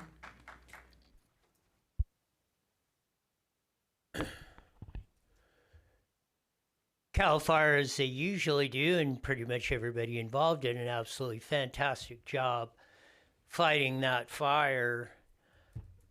You would see from myself and broadcasting in on the deal, you didn't see no big panic coming out of me because there really wasn't no need to it. And without giving away any trade secrets, from the observations and things I seen, looked like they had everything pretty much in control. But this is where the eco freaks get out sideways with practicality and the reality of the situation. First, fires, one, put a lot of carbon on the ground, and that is very beneficial to our whole ecosystem. I know this because my native people used to do controlled burns 500 years ago all across this valley and everywhere. So while fire can be destructive, fire can be used as a very beneficial tool. Second thing is being on the old Cat Skinner crew. You saw the $2.1 million. Well, if you just spent $50,000 cutting fire breaks and stuff through here that a lot of them protest about or were ruining the environment, if things got out of control, or if there were a whole bunch of things and they couldn't dedicate as much resources as they had to this fire, that's where you can run into problems and, tragedies and as we've seen here very recently, whole communities getting wiped out. So from that standpoint, everything looked pretty good. Trying to demonize, or like was going through the last meetings or so with the fire station and that, first, the head fireman over there may have different numbers, but most of your fire stations, 90% of their calls are medical calls. On top of that, just having a fire station out there would not necessarily prevent a humongous fire like that. Not saying that it isn't needed, but people, as was pointed out in the report, the political and agenda exaggerations on a lot of this stuff just go absolutely crazy in no basis of fact and or reality. So hopefully in days to come, we should all look to peel some of that back so we can all live in a safe community. We can all have a good community. We can all have an environmentally friendly community, one that even the traffic flows right. If we would do that, and Chris Baca's right. 10 years ago, 12 years ago, we had all this stuff where all the reports were done. Why has that been changed? That needs to be fixed. Mayor, that concludes all public comments on items on the agenda. Thank you very much, Madam Clerk. We'll bring it back up to the dais for any council questions or comments. Mayor Pro Tem. I just have comments. First, just thank CAL FIRE and first responders, sheriff, for everything they did to address the fire, mitigate it, and you know that no lives, no structures were impacted or damaged, and that is fantastic. And I got so many comments from residents, from family, of the diligent hard work that was done by everyone involved in the fire. So hats off to everyone. I do have a question for Jesse. What was the most critical time of it was mentioned it could have gone certain ways of the fire. What was the most dangerous time or part of the event? And also a follow-up question: what was the last time this mountain, kind of the mountain range, or was impacted by fire in the past? But So, second question first, I'll have to look into when the last true good fire was. We're safe for right now, but it grows back every year, right? Because it's mostly grass. So it's something that we have to keep on top of. Dangerous-wise, so it was very dangerous for the firefighters in the beginning because it was moving so fast. The most crucial time, though, was in the early evening. As it got dark, the fire kind of squirted out of the control lines and back down the hill, and that's when it backed into the neighborhoods.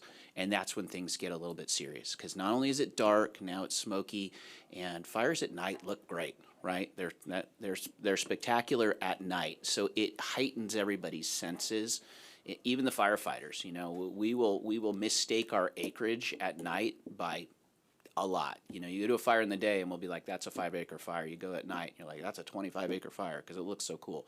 But so things happen though in the dark, right? You trip over things, people's dogs get loose, people are running around, fire engines back into mailboxes, all those kind of crazy things happen in the middle of the night when we're trying to fight a fire. So that's really when the most dangerous time is. And I did notice that in the evening, like you said, at that time, the fire just looked more menacing, right? Absolutely. Especially along Championship, around that area. It was Championship, yep. And then you guys knocked it out of the park and it got addressed.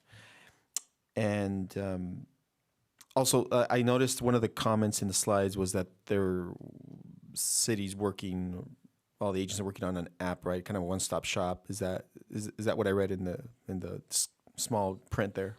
Yeah, absolutely. So it's going to be Diana's team with our media team, and we're doing some workshops. So we're, again, I appreciate everybody, giving me kudos, but it's a team effort, right? It's everybody together, and I'm just honored to be able to lead such a great team. Diana. For sure. But Diana is she's totally on top of it. We're working on this kind of a one-stop shop. We've recognized the need to be able to provide consistent alerts and have a consistent spot on the city site. It's actually there. It's already there. I mean, we've had it for quite a while. It's just that we're reworking it. You know, everything needs to evolve. We look at how well it's working, what kind of usage is it getting. We look at the data and the analytics from our team, and then we say, how can we improve it? And that's what we're doing now. Thank you. I know that a few of the residents mentioned fire breaks. I know what a fire break is, and I also know what a controlled burn is as someone that's had to do some work with some fire camps with CDCR.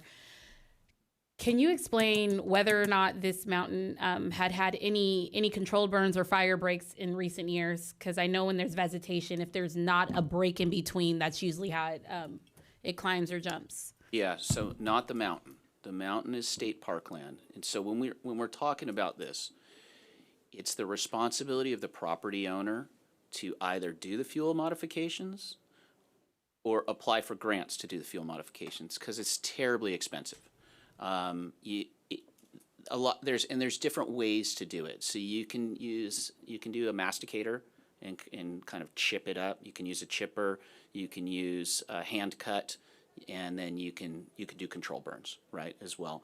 The area below the kind of the ecological preserve, the upland game, that gets burned off on a pretty regular basis. It's flat grass, and we utilize it for control burns. We do that out at Lake Matthews as well. We do it at Lake Skinner. There are several places throughout the county that we do regular controlled burns. We do not have permission, and it is not our land to do the state park. That is the state park's responsibility. And it is up to them. Now they can request, it is because it's state land, it's protected by CAL FIRE, right? But it is not CAL FIRE's ownership to be able to do with. So it would just be like, we just can't go in there. And if you think about what the city of Moreno Valley owns and what we have the ability to just go out and do fuel modifications on, it's not a lot, right? It's the same thing with Box Springs, right? Box Springs, there's an environmental group that owns Box Springs, a big portion of it. It's protected by CAL FIRE. There's the radio repeaters up there, but we don't have the ability to just go around Box Springs and do things. We can assist them. We can apply for grants, and we can help them now you're talking about a lot of stakeholders coming together to make sure that the environmental impact report is done, all the parcel owners agree. If it's a checkerboard property, like this part's BLM, this part's state, this part's property owner, they're all gonna have to agree to that fuel break that we're talking about. And when we get outside, so you go up like Locust is another area, top of Locust, top of LaSalle. Those are areas where Retchie Canyon is starting to run in, Retchie Vista. But the areas there are either owned by property owners or then they'll transfer into Riverside County land. So Riverside County is going to be the property owner that we're going to work with to create those fuel modifications. So we would like to be able to just cut fire breaks wherever, but it's a complicated issue. Thank you. And I'd also wanted to give you all kudos. It was a rapidly changing situation. It went from at 10:59 from what appeared to be not so serious to very serious, and then the wind started whipping up. Also, I appreciate how you put in the stat in the report how and when you are able to fly planes and helicopters, because I know that was something that residents, and I'm sure the mayor can attest this as well as MPT, that they were like, you need to get planes in the air, and you just can't, because once the winds hit a certain amount, it's doing absolutely nothing. So thank you for putting that in the report, including all that information, as well as knowing that we need to always prepare everyone. I myself have a fireproof box at home that has everything in it, and to remind people, in the words of Sugar Free, if you stay ready, you ain't got to get ready, because it will change on a dime at any point in any moment, and we learned a lot from that. So. Just thank you for that report, and thank you for all the work that all of you did. Diana, which they don't know because they don't see your emails, is extremely thorough. So Chief Parks is very correct when he says it is a group effort. What he basically means is it is Diana writing. Thank you. Writing extremely thorough emails. Hear that, Brian? Because this is all Diana and that command center. So thank you.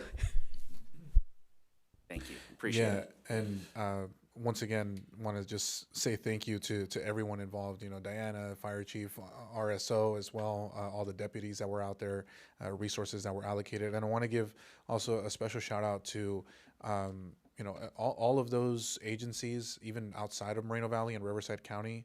I recently found out just a few days ago that there were resources, specifically aircraft, that were sent down all the way from Sacramento.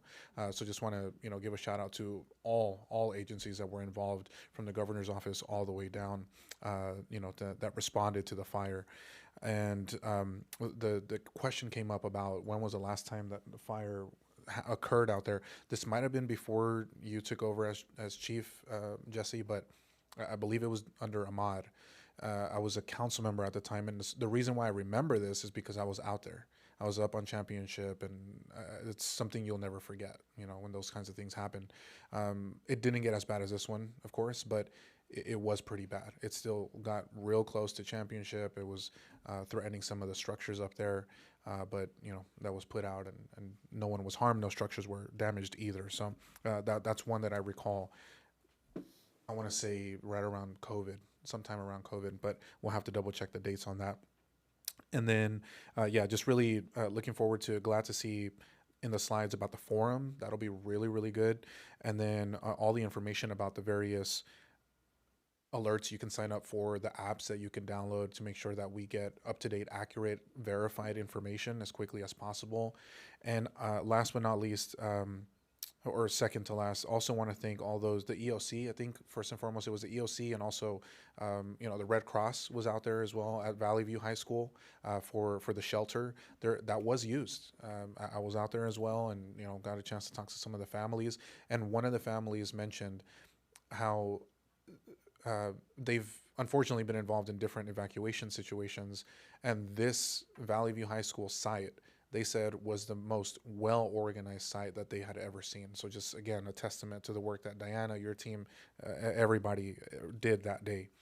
And then lastly, also want to thank all the residents as well, all of our community, for heeding the orders and following, you know, law enforcement's evacuation warnings, orders, all that good stuff. You know, the community really rallied together to make sure that everybody was safe. So, you know, just look forward to the continued work, all of us together, the council, all of our staff, all of our partners, to ensure that we mitigate as much as possible any of these type of situations in the future. So with that, we don't have any other items on our agenda for this evening. It is 8:15 p.m. If there are no further questions or comments from the council, we can go ahead and officially adjourn our study session at 8:15 p.m. Have a good night.